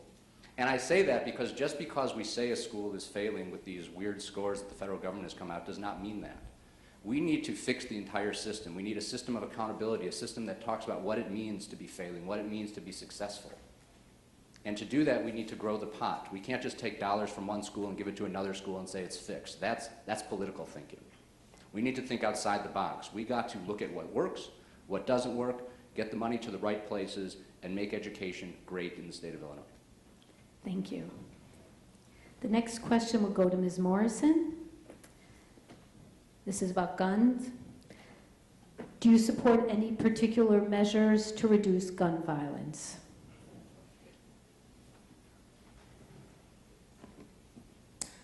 I certainly do. I'll preface my remarks with the fact that I have an F from the NRA.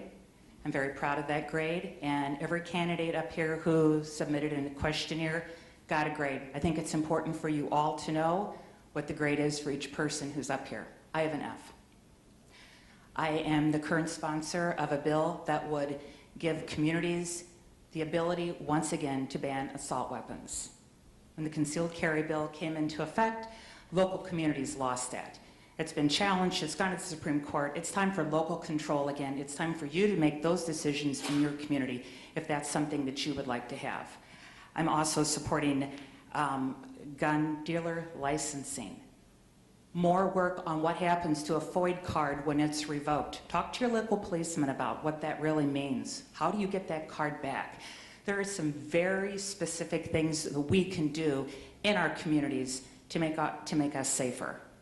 I'm going to harken back to a conversation that Mr. Salzberg and I had again, and this was at the Sun-Times interview, when he said that in my district, it's not an issue that comes up. Well, you know what? It is in the district that I represent. My children are adults, and they all work in the city of Chicago. My kids ride on the transportation downtown. My family and friends are everywhere in the Chicago area. It is an issue that impacts us all. We can't continue to turn our back. We need to take affirmative action now. Thank you. Mr. Salzberg. Thank you. First, I want to make some clarifications.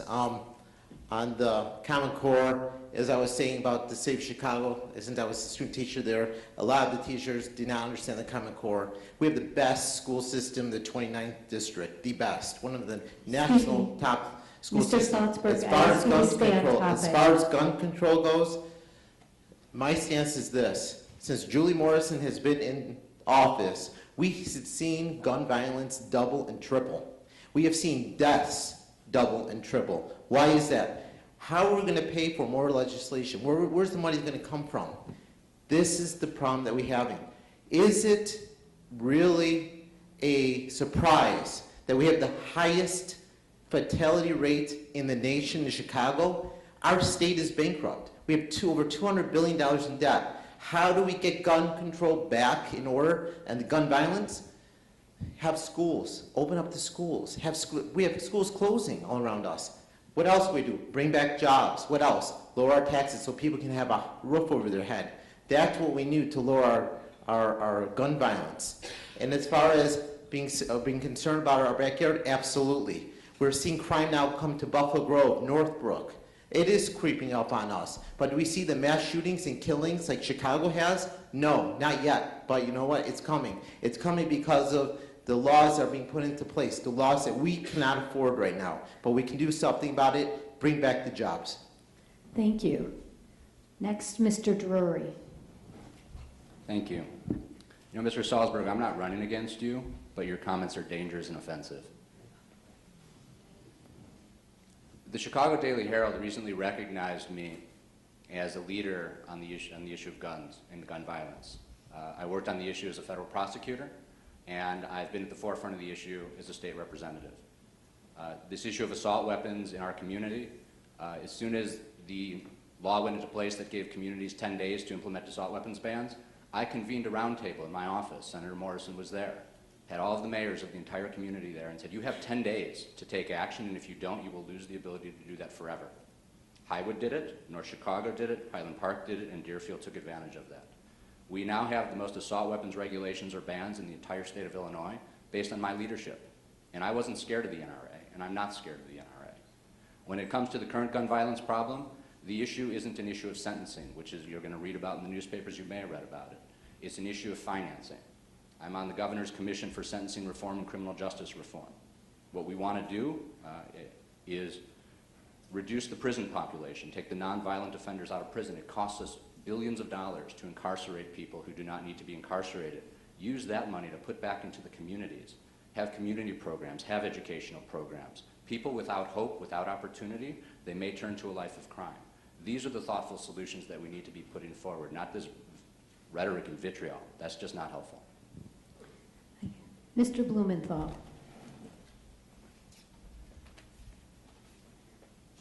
I also received an F from the NRA. I thought I deserved at least a D because I do believe in our right of self-defense. And I believe that if you are a law-abiding citizen, there should be no reason that you cannot own a firearm. Saying that, I do a fair amount of criminal work. I've represented people in murder and gun violence. And I'll tell you that the violence in Chicago is caused by gangs. Not one gang member has an FOID card. Not one gang member has a concealed carry license. Not one gang member follows any of the firearms laws. The firearms they get are stolen. A lot of them are just rented from the local gangbanger on the corner to perpetuate whatever they plan to do. The shootings that you hear about is gang warfare. How do innocent people get shot? As a client of mine told me, a former gang member, he says they are cowards. He said if they see someone that they want to shoot, they do it from a block away so they don't get shot at. That's why we have stray bullets going all over the place. The solution is not passing more laws. It's focusing our attention on the gang problem, the people who do 99% of the gun violence. Thank you.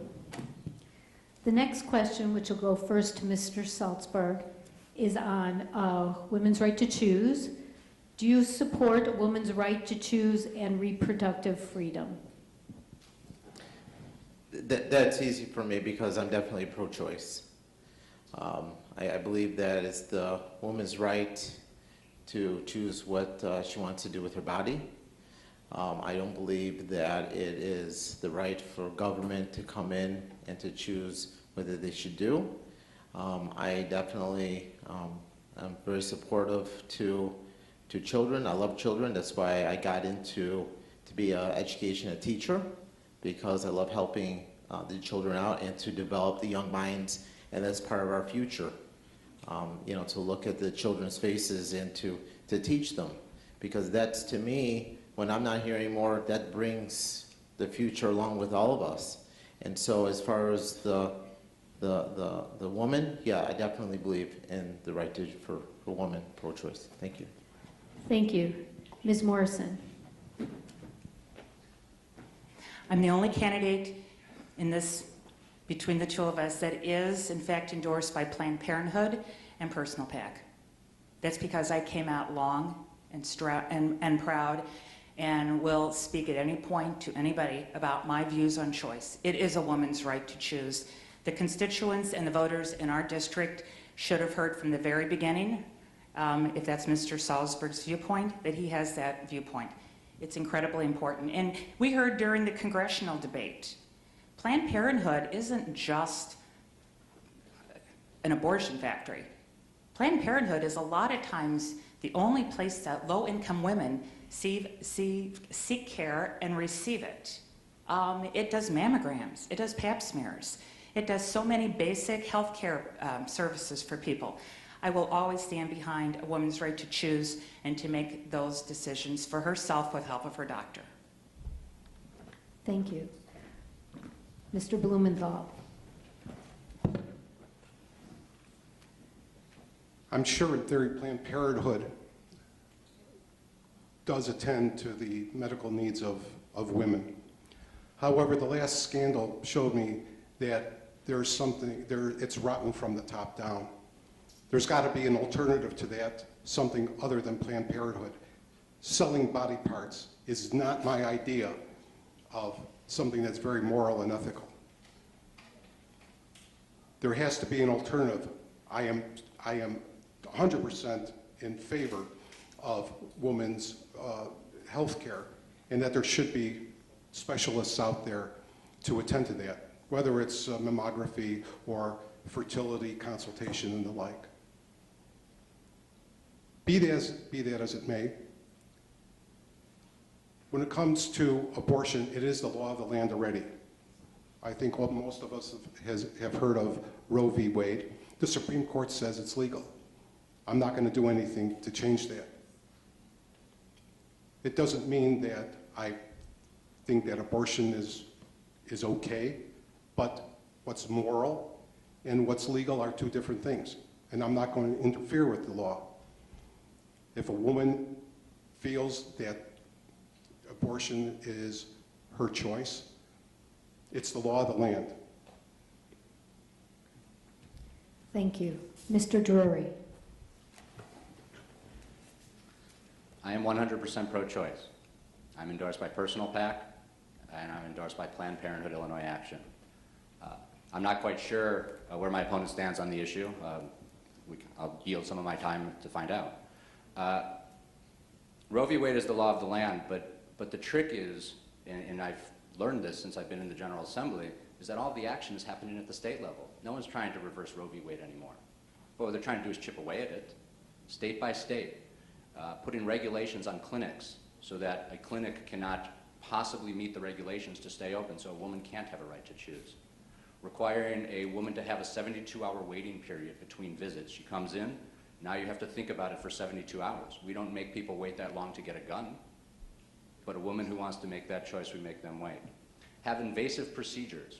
The government is going to tell an OB-GYN what invasive procedure that he or she needs to perform, whether they think they need to or not, to deter people from having an abortion. I believe that we should educate people when they're young on sexual health, because the best way to not have an unplanned pregnancy is not to have an unplanned pregnancy, and you need to educate people. But to say that just because I support Roe v. Wade, that somehow indicates that I'm pro-choice, that's just not the fact. That answer raises a lot of concerns for me. So yes, I'm 100% pro-choice. I believe a woman has a right to make her own decisions with her doctor about her own health care. Mr. Drury, if you want to stay in front, I'm going to flip now and have the House seats answer first, and then move to the Senate. So you would be next. The next question is about the upcoming election and the referendum. Please tell us your position on the lockbox Illinois constitutional amendment that would protect transportation funding collected from fuel taxes, et cetera. It's a great question, and it's probably the #1 question my legislative office is getting. There's an amendment that you'll be asked to vote on in the upcoming election. Whether or not money that you pay through your gas tax and other taxes that goes to build roads, build our rail system, build our bridges, should be put in a lockbox so that we actually use it to build roads, build bridges, and improve our railway system. Illinois has over 700 of these lockboxes right now, and it is the biggest dirty secret in Springfield. Because these lockboxes, one, aren't locked, and two, they have $35 billion in them every year, greater than our entire general revenue budget. And sometimes, whether Republicans or Democrats, when we can't balance the budget, we go into these quote-unquote lockboxes and sweep the money, steal the money, whatever you want to say. I have been the most outspoken person about stopping this practice since I've been in the General Assembly. If we don't need the money, then let's not collect it. If we need it, let's use it for its intended purpose. Or let's put it all into the General Revenue Fund, or let's stop hitting people with so many fees and taxes. So I'm in favor of this amendment because it says if we're going to collect money for roads and bridges to keep them safe because our infrastructure is crumbling, that we should use it for that. It's that simple. And if we don't think we need the money, then we should lower the gas tax and not put it into that lockbox. It is a very good idea, and I think we should do it 700 times over, because if we say something is going to be used for an intended purpose, to build trust with the public, guess what? We should use it for its intended purpose. Thank you. Mr. Blumenthal.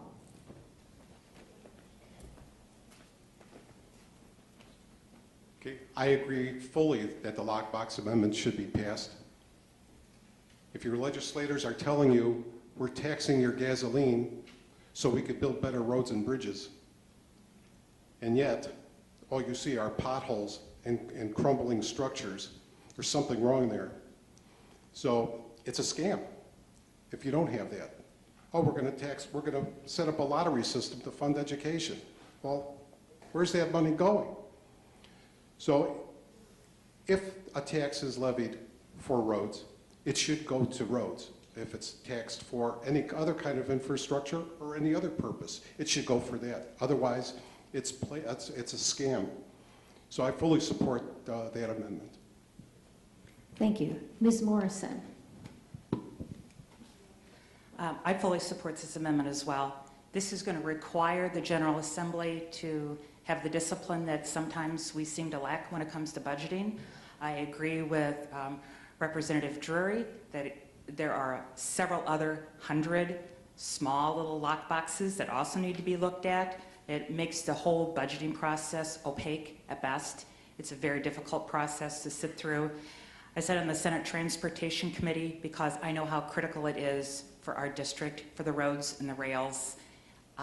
Absolutely, this is a very important initiative, and I encourage people every day to support it. Thank you. Mr. Salzberg. Thank you. I also agree with the lockbox.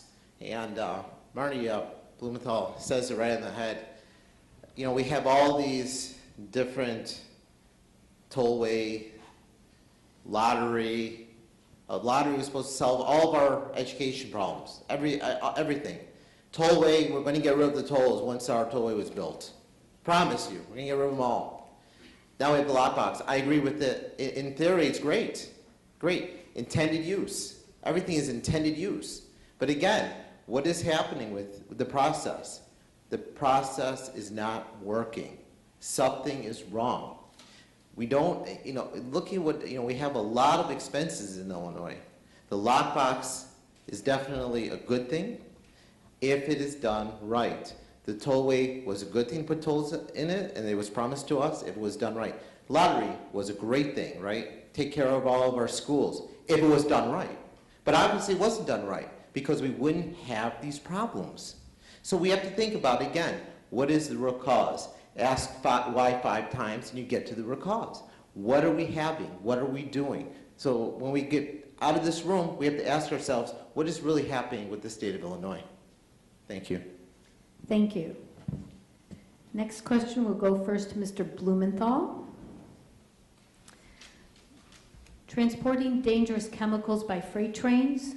Do you support levying a tax on rail cars carrying dangerous chemicals? Do you support any other measures to limit citizens' potential exposure to catastrophic accidents?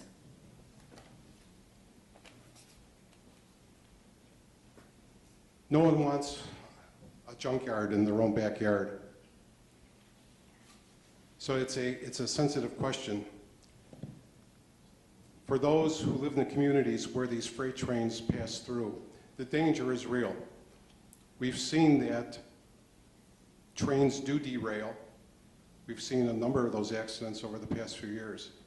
God forbid that they're carrying volatile chemicals, which means that if a car derails and there is a fissure in the body of the tank car,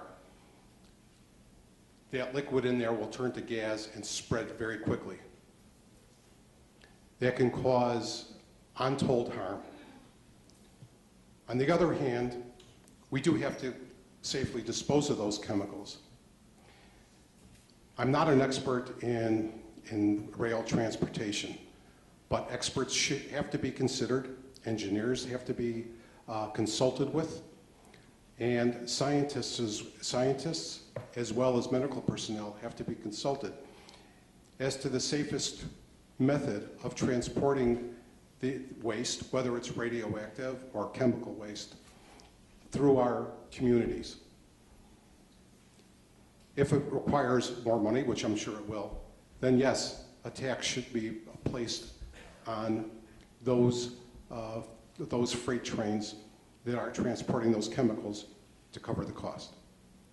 Thank you. Mr. Drury. Keeping our community safe is a critical issue, and I'm sure we all agree that it's something that we all want, and I hope everyone in the room would agree to that.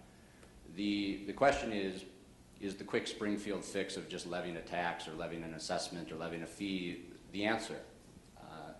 Usually the gut reaction in Springfield does not turn out to be the best answer. And so at this point, I think we need to study the issue more. So if we were to levy a fee on freight, is that going to make the system safer? Is it because our rails aren't safe to begin with, which gets back to the road tax amendment? Do we need safer rails? Is it because the companies are not hiring safe people to operate the freight trains? Is a tax going to make that safer? Until you get to the bottom of that, simply levying a fee is no more than levying a fee without getting a result. It's like I was talking about with education. Just giving more money to a school with no accountability isn't going to make that school better instantly. And so I think we need to think through this process of why are trains derailing. We had one, it was not too far from here, it was just over in the Glen. A few years ago, a train just fell off a bridge. And it was years before they actually got that up and running again. But just to say if we would have imposed more taxes on that train, the train would not have derailed, I don't think that that's the right way to go about it. So I want to keep the community safe, but sometimes the best way to keep the community safe is to think about the problem in depth as opposed to just saying, let's levy a fee, claim mission accomplished, and walk away. Thank you. Mr. Salzberg. So surprisingly enough, I used to work for Amtrak, which we carry freight. So I'm very aware of what freight is. Being an engineer, I don't know if anybody of you know this, but we used to transport nuclear waste for the nuclear rods for the power plants. So there's very well structured, process, designed cars that could really be exploded and go down the rail about 300-400 miles an hour and hit a brick wall without the cars from falling apart, and chemicals as well. But the thought is should we put tax on everything? And the question is no. We have to study it. We have to see if it works, the current system that we have. If it doesn't work, maybe we shouldn't have the cars go through our rail system at all in Illinois. Forget about even tax it. Why have the rail go through us, right? We don't want any bad things to happen to our state. I wouldn't. And so we have to think to ourselves, what are we doing? Are we taxing? I know in Chicago we're taxing bags now. Pretty soon we're going to be taxing walking on the sidewalk. We have to really see what makes sense. And as an engineer, you're looking at transporting chemicals.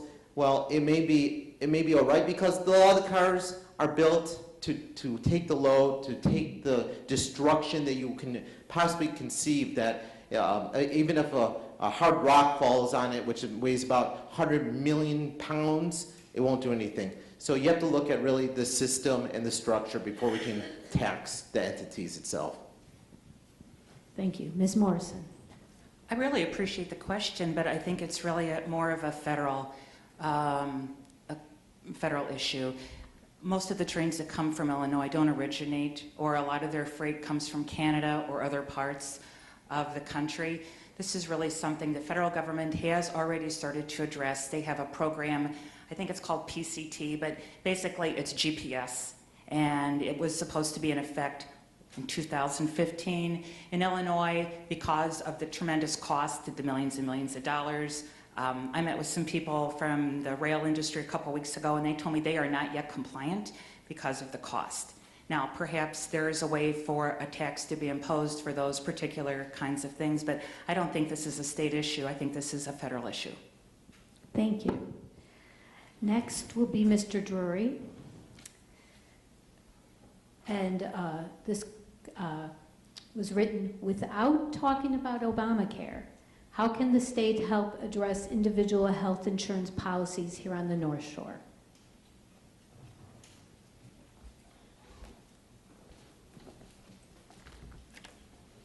The issue, it's almost an impossible question to answer, because the issue about the insurance policies in the North Shore are directly related to Obamacare and the healthcare exchanges. The fact is, in Lake County, and I think it was Congressman Dole who spoke about it in the last debate, was that there's only one insurer left in the exchange in Lake County. And they're offering a PPO, but it's a PPO that doesn't include Northwestern Hospital, and it doesn't include North Shore Health System. So it's a PPO that doesn't cover any of the local hospital systems. And it shows that there are issues with the Obamacare plan. And it doesn't mean that we should scrap the whole thing like some people talk about, but it shows that it needs to be fixed. And unfortunately, at the state level, I can't fix the federal legislation that created Obamacare. But what I do know is this, is that at the congressional level, the debate has become so toxic that no one wants to talk about fixing it. Both sides, and if you listen to Congressman Dole and former Congressman Schneider, they both admitted it. Both sides know that there's issues with Obamacare. It's just that in this toxic political world right now, the Republicans say we just have to repeal the whole thing, and the Democrats are fending that off, saying we just got to save it. So right now we're fighting to save what everyone knows is an imperfect system. We need the federal government to work better. Springfield needs to work better. This isn't just to point the finger at the federal government, but on this issue, we need the federal government to come together and fix the problems with that system so that people in this county, and this isn't just an issue of people with less means or more means, it's an issue affecting everybody, can get the health care that they need and that they deserve. Thank you. Mr. Blumenthal.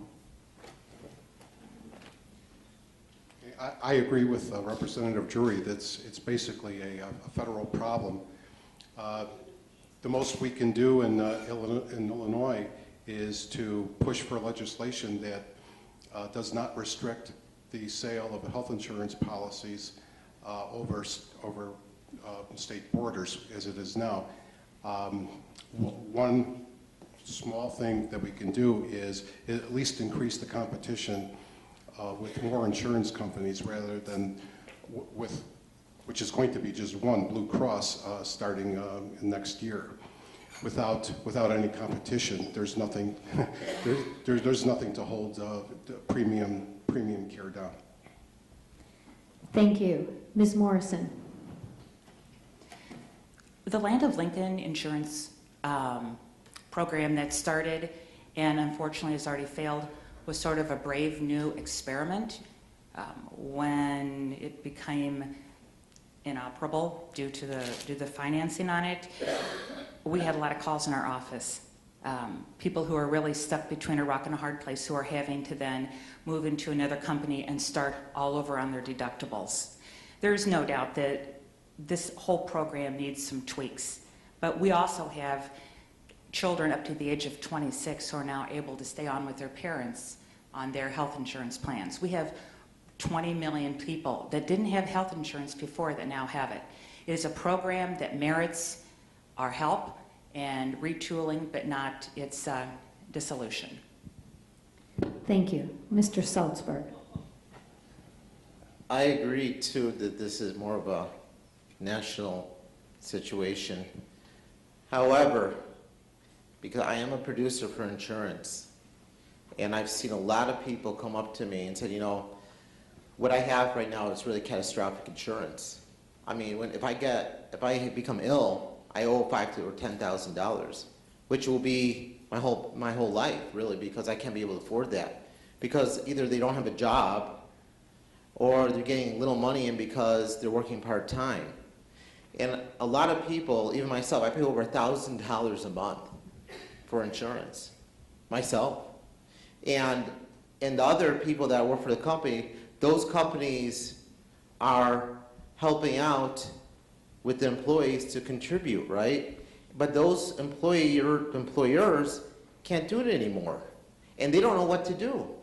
Because now they say, you know what, maybe we should just uplift and go to another state. Because the environment here, we have only one insurance company. We have no competition anymore in insurance. And this is a perpetual problem we have in Illinois. It's the whole environment that we have to change. Thank you. Thank you. The next question will go to Mr. Blumenthal, Business Development. For all, what will each candidate do to help businesses in their respective districts, as well as their plans to attract new businesses? It's not a question of only attracting businesses to the 58th district. It's a question of keeping businesses from leaving Illinois. In the past 10, 15 years, I believe we've lost well over 150,000 manufacturing jobs alone.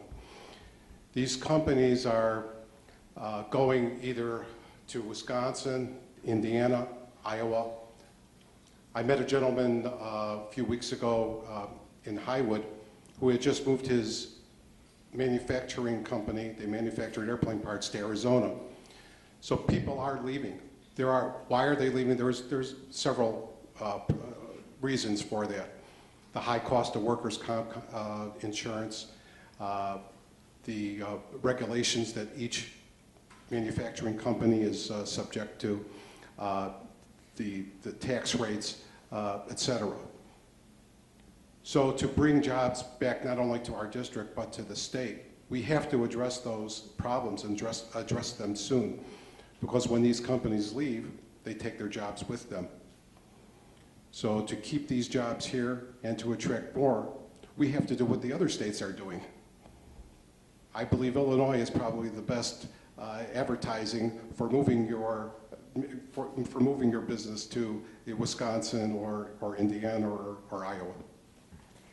Thank you. Mr. Drury.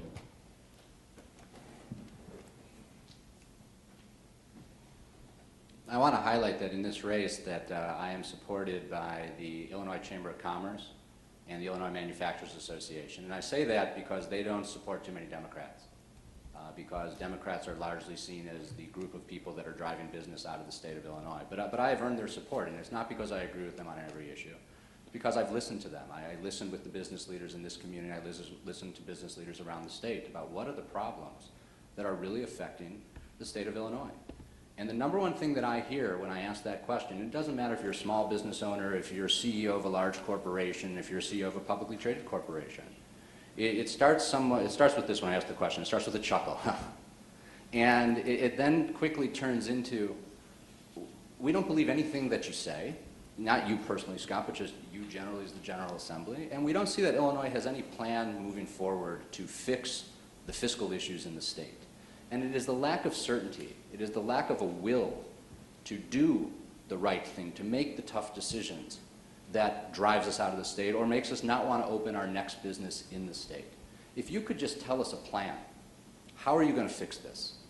If you could just let us know what that plan is, then we could evaluate it. We can go to our board of directors, we can go to our shareholders and say, this is the plan, we know it's going to cost a little bit in the short term, but it's going to fix Illinois and we want to be here. But it's this plugging the dike and opening up 10 more holes in the dam process that Illinois has that makes it impossible for us to want to stay. And so those are the solutions that I've been working with the business leaders on and trying to implement. Thank you. Mr. Salzberg. About businesses, that's my expertise, businesses. 175,000 more government jobs to manufacturing in Illinois. Is that good? That's the way to bring the economy back here to Illinois. I heard raising income tax. Let's raise income tax. Let's raise property tax. I know Julie got 29% SBA small business rating for pro-business. How do we bring businesses back? It's simple. You lower the property taxes because all businesses either have to own property or have to lease. Because if they lease, they're their lease will go up, or if they lease, their rent will go up.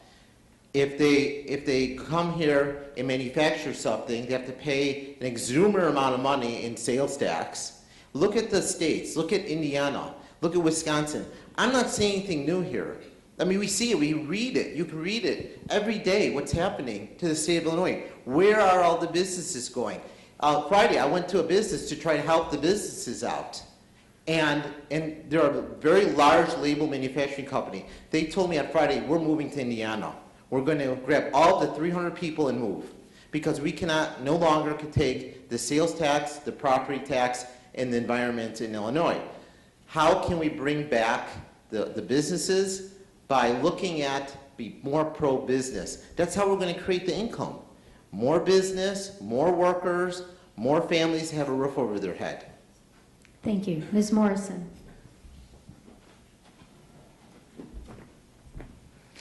I wish that Mr. Salzberg, when you talk to that company that's moving his 300 employees, would have talked about Intersect Illinois.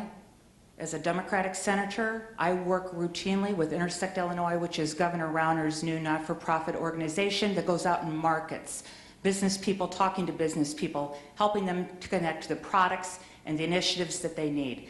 I've helped 3 businesses in the last 8 months make that connection. We are making some changes. Governor Rauner has some good ideas. Very specifically, I passed a bill in 2015 that really is going to help small and mid-sized businesses. You don't have a big HR department or a legal department when you start your new business, and yet there are all kinds of licenses and permits and regulations you need to know. You can be online forever in all these different portals. With the Department of Commerce and Economic Opportunity and a Republican governor, I'm working with them, a bill that we passed that by 2017 is going to create a single portal. So as a small business person, you'll have one place to go. And hopefully by the end of 2017, you will have a guide or a mentor that you're going to be able to talk to in that department and get the help to consolidate all those licenses and issues.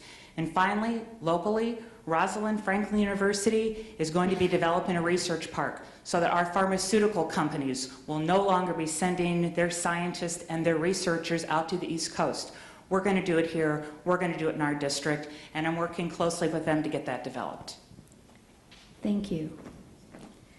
Next question will go to Mr. Drury first, and it is on minimum wage. What is your stand on increasing the wage to $15 an hour for minimum wage? And this writer asks, and specifically for caregivers serving the developmentally disabled in Illinois.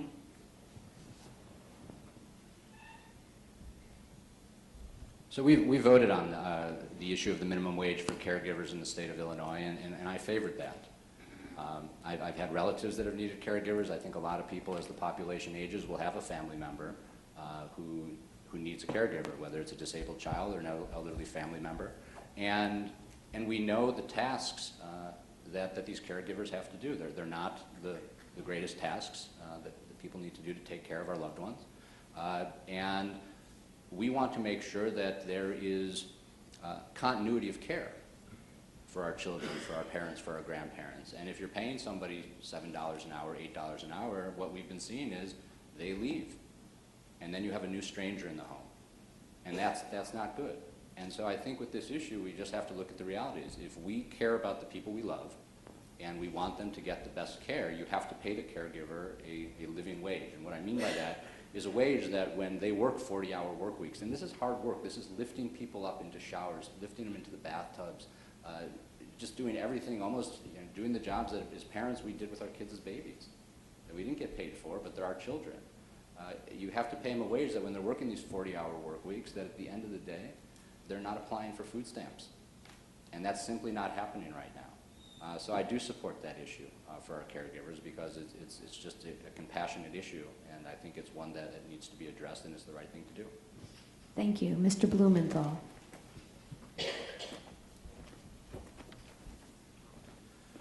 On the other hand, we have to make caregivers affordable.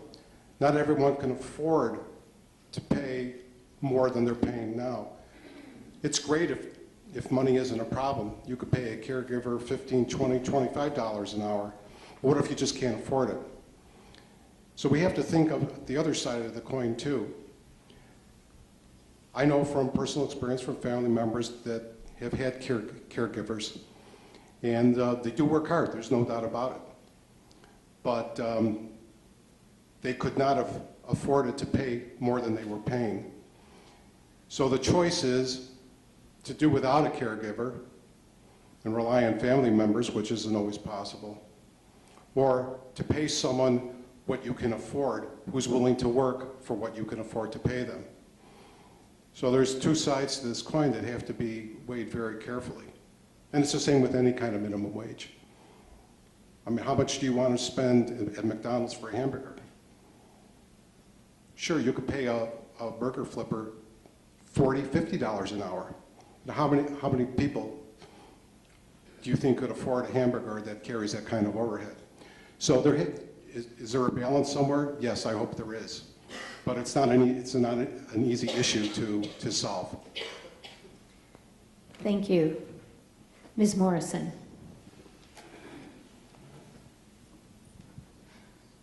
Mr. Blumenthal said there's two options. You pay $9 an hour, or whatever they can afford, or you have family members do it. And I will tell you there is another third, huge, big, really expensive option.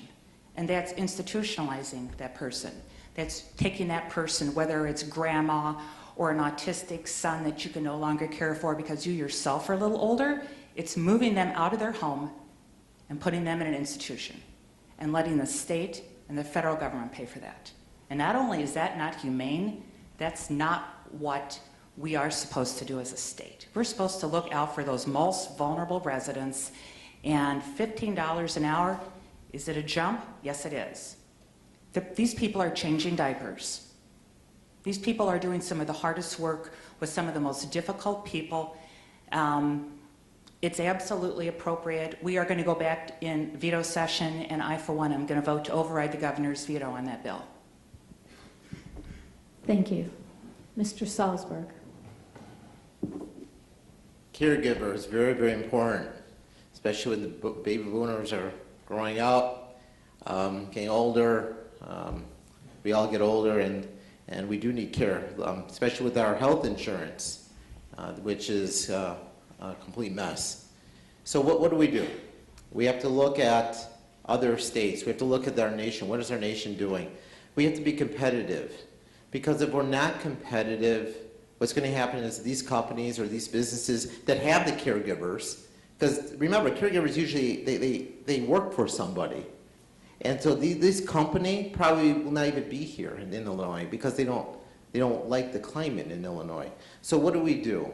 We can do the $15 an hour. Yes, I agree. Institutionalizing is not the best option at all, because that's what they do. If you don't have money, you have to get rid of all your money, pretty much go bankrupt, then you can go institutionalizing your loved ones.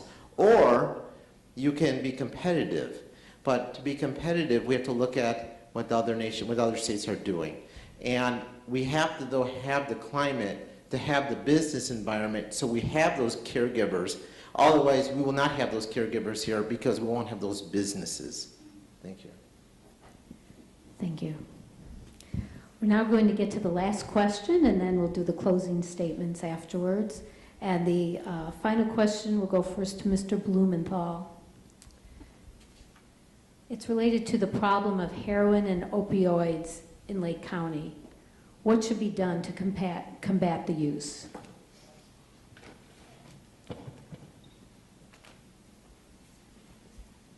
The use of opioids is a serious problem because it does and can lead to death. Because of the quality of the drugs sold on the street varies so much. Sometimes it's the purity level. The purer it is, the more potent it is. The typical street seller and the typical user does not have the expertise to make this kind of analysis. So that first fix could be the last fix. Representative Dole talked about the naloxone program, which has saved 100 lives so far, but that's only part of the solution. The only way to stop opioid use is through education in the schools to target the most likely users. Law enforcement. I know that the State's Attorney's Office has, and Mike Nierheim have introduced special drug courts to rehabilitate people rather than putting them in jail. These are only a couple of things that have to be addressed in order to come to a solution. Will we get rid of it 100%? No, I don't see that. But we could reduce it as low as possible. Thank you. Mr. Drury. As with all the questions, it's a great question. As a parent, the issue of heroin in our community is really concerning, because a lot of people don't recognize that in our suburbs, the #1 drug problem that is affecting our children is heroin. It's not marijuana, it's heroin. And we have to recognize that, and we all have to work together to confront that. Now, traditionally, the way government has attacked this problem was by attacking the supply, attacking the supplier. And as a federal prosecutor, I prosecuted drug dealers. But we didn't look enough, and we don't look enough at the demand side of it. What we do is we throw people in prison. Sometimes a user, it will come up that they're a user because they rob a mini market, they rob a Jewel, they rob a gas station because they need money to buy heroin. What do we do with that person? We take that person, we arrest them, we put them in jail. If they're a first-time offender, they go to jail for a very short period of time. They get no treatment, and they come back out still addicted to heroin. And then they go back out and they buy more, and they get arrested again, and they go back to jail. If they do that 3 times, now they start looking at mandatory minimums. So this person who has a drug problem, has never received help, is now a career criminal of sorts.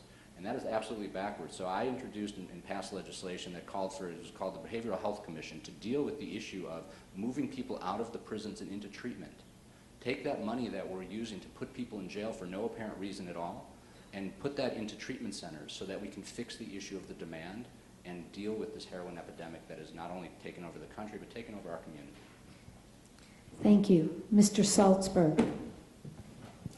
Thank you. Very, very important question. That has to do with all the drugs, really, that we see in the district. Why do we have this problem in the first place? Education, family support, jobs.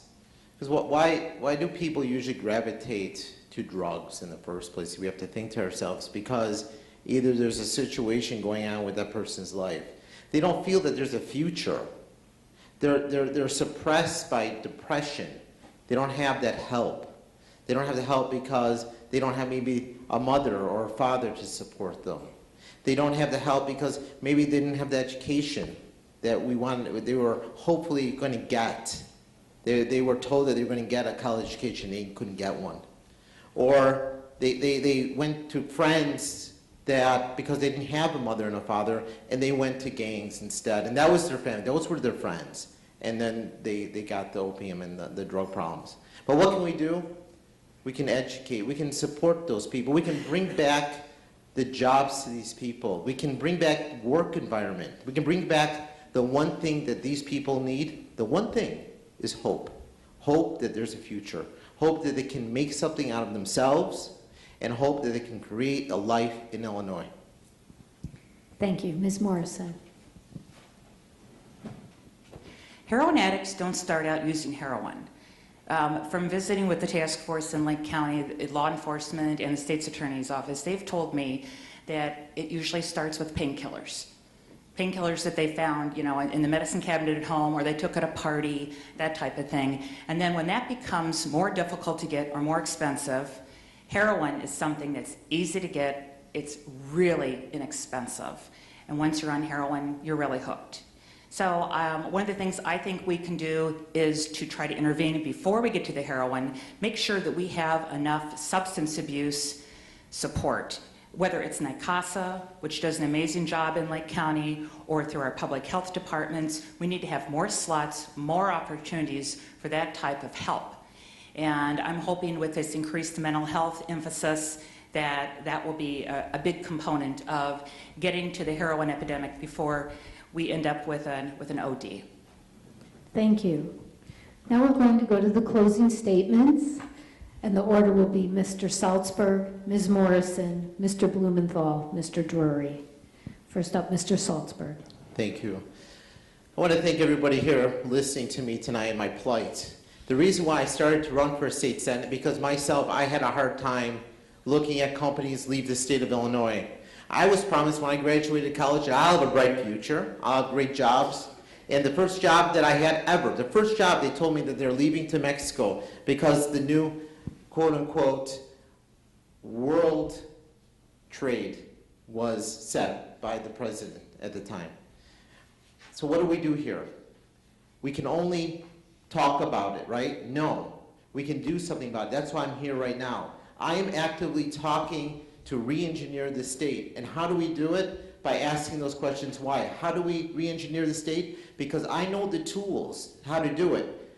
How do I go into companies such as a train transportation company, a financial company? I learn the systems, I learn the process. I understand what's going on. But in order to fix the problem, you have to have those tools. The tools that these people, some of those people don't have. And we cannot have 175,000 jobs, government jobs, more than manufacturing. We can't have that. Every 5 minutes, folks, every 5 minutes, think about how long we've been in this room for, a person leaves the state of Illinois. Every 5 minutes. Every 1,000 people drop off the workforce, not even counted in unemployment anymore, every day, 1,000 people. They can't afford families, they can't afford life. Please vote for me November 8th. Please vote for me today. Thank you so much, Benjamin Salzberg, 29th District. Thank you. Ms. Morrison. I also would like to thank you for sitting through this Missing the Bear game and sitting in on a beautiful afternoon. You know, we're really past the point where talking points and sound bites are going to get us anywhere in the state of Illinois. You need people who are committed, who are effective, who can go down and not just say they're bipartisan, but actually do it. I'm very proud of my record. I pledge that I will continue the same type of work across the aisle with Republicans and Democrats regardless. And I'm very proud to be endorsed by the Chicago Tribune, the Daily Herald, the Sierra Club, Personal PAC, Planned Parenthood, Farm Bureau, Sierra Club. There's a lot of organizations that have seen the work that I've done in Springfield and want me to go back and continue it. Your endorsement is the most important, so I do ask for your vote and want you to know that I will do my very best to be your voice for the values we share in Springfield. Thank you. Thank you. Mr. Blumenthal. I'm asking for your vote to send me down to Springfield to represent you. My support comes from people just like you. No PACs have contributed to my campaign. No large organizations have contributed to my campaign. No unions have contributed to my campaign. It's grassroots from people just like you. I promise you, if you vote for me, I won't disappoint you. I will work as hard as I can with both sides of the aisle to get a balanced budget. Will this happen overnight? No. This has been going on for 20 years. But it can be done. Look at what Texas did in the 90s. It took 10 years, but now Texas is a very prosperous state. People want to move down there. If you vote for me, I promise I will do my best to do the same for you. Thank you. And final, Mr. Drury.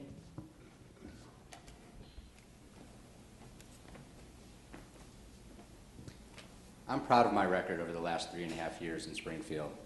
I set out to build trust amongst the constituents, amongst the voters, and I believe I've started doing that, and I want to continue that. I think many people talk about they want an independent candidate, regardless of party. I've shown that I can be independent, and again, don't take my word for it. Take the word of the Daily Herald or the Chicago Tribune that have endorsed me. Take the word of historically Republican-leaning organizations like the Chamber of Commerce and the Illinois Manufacturers Association. Governor Rauner, his very first press conference, he invited 2 people there, me and a Republican colleague of mine, because we were implementing ethics legislation that I had been pushing for 2 years. I couldn't get it done through the General Assembly, but I spoke with the governor and I said, this is what I think we need to do to clean up Illinois. And he said, Scott, I agree. Will you come to the press conference? And I did, and I got beat up by a lot of my colleagues. How could you do that after you beat Governor Quinn? I said, because you know what? A good idea is a good idea. It doesn't need to be Republican or Democrat. It just needs to be good. And when I think the governor has bad ideas, I don't stand with him. And the same with the Democrats. That's the type of leadership we need in Springfield, and it's the type of leadership that I've brought to Springfield. So I'm proud of what I've accomplished. I'm proud of my endorsements, like I said, from the Tribune, the Daily Herald, Sierra Club, the support from the manufacturers, from the Illinois Chamber of Commerce. And I just don't want to earn your vote on November 8th, but it's been more important to me to actually earn your trust. And I've been doing that, and every day that I do this job, I'm working to do that. And I will continue to do that as long as I am representing you in Springfield. Thanks so much for your time, and we will get you back home in time for the Cubs game. Thank you, and thank you. Please give your acknowledgement to our candidates. Thank you. Couple items, just want to share. People can still register. Look at the Lake County Clerk's website, and also another website that can be helpful, voteforjudges.org, where it consolidates links to judicial evaluations.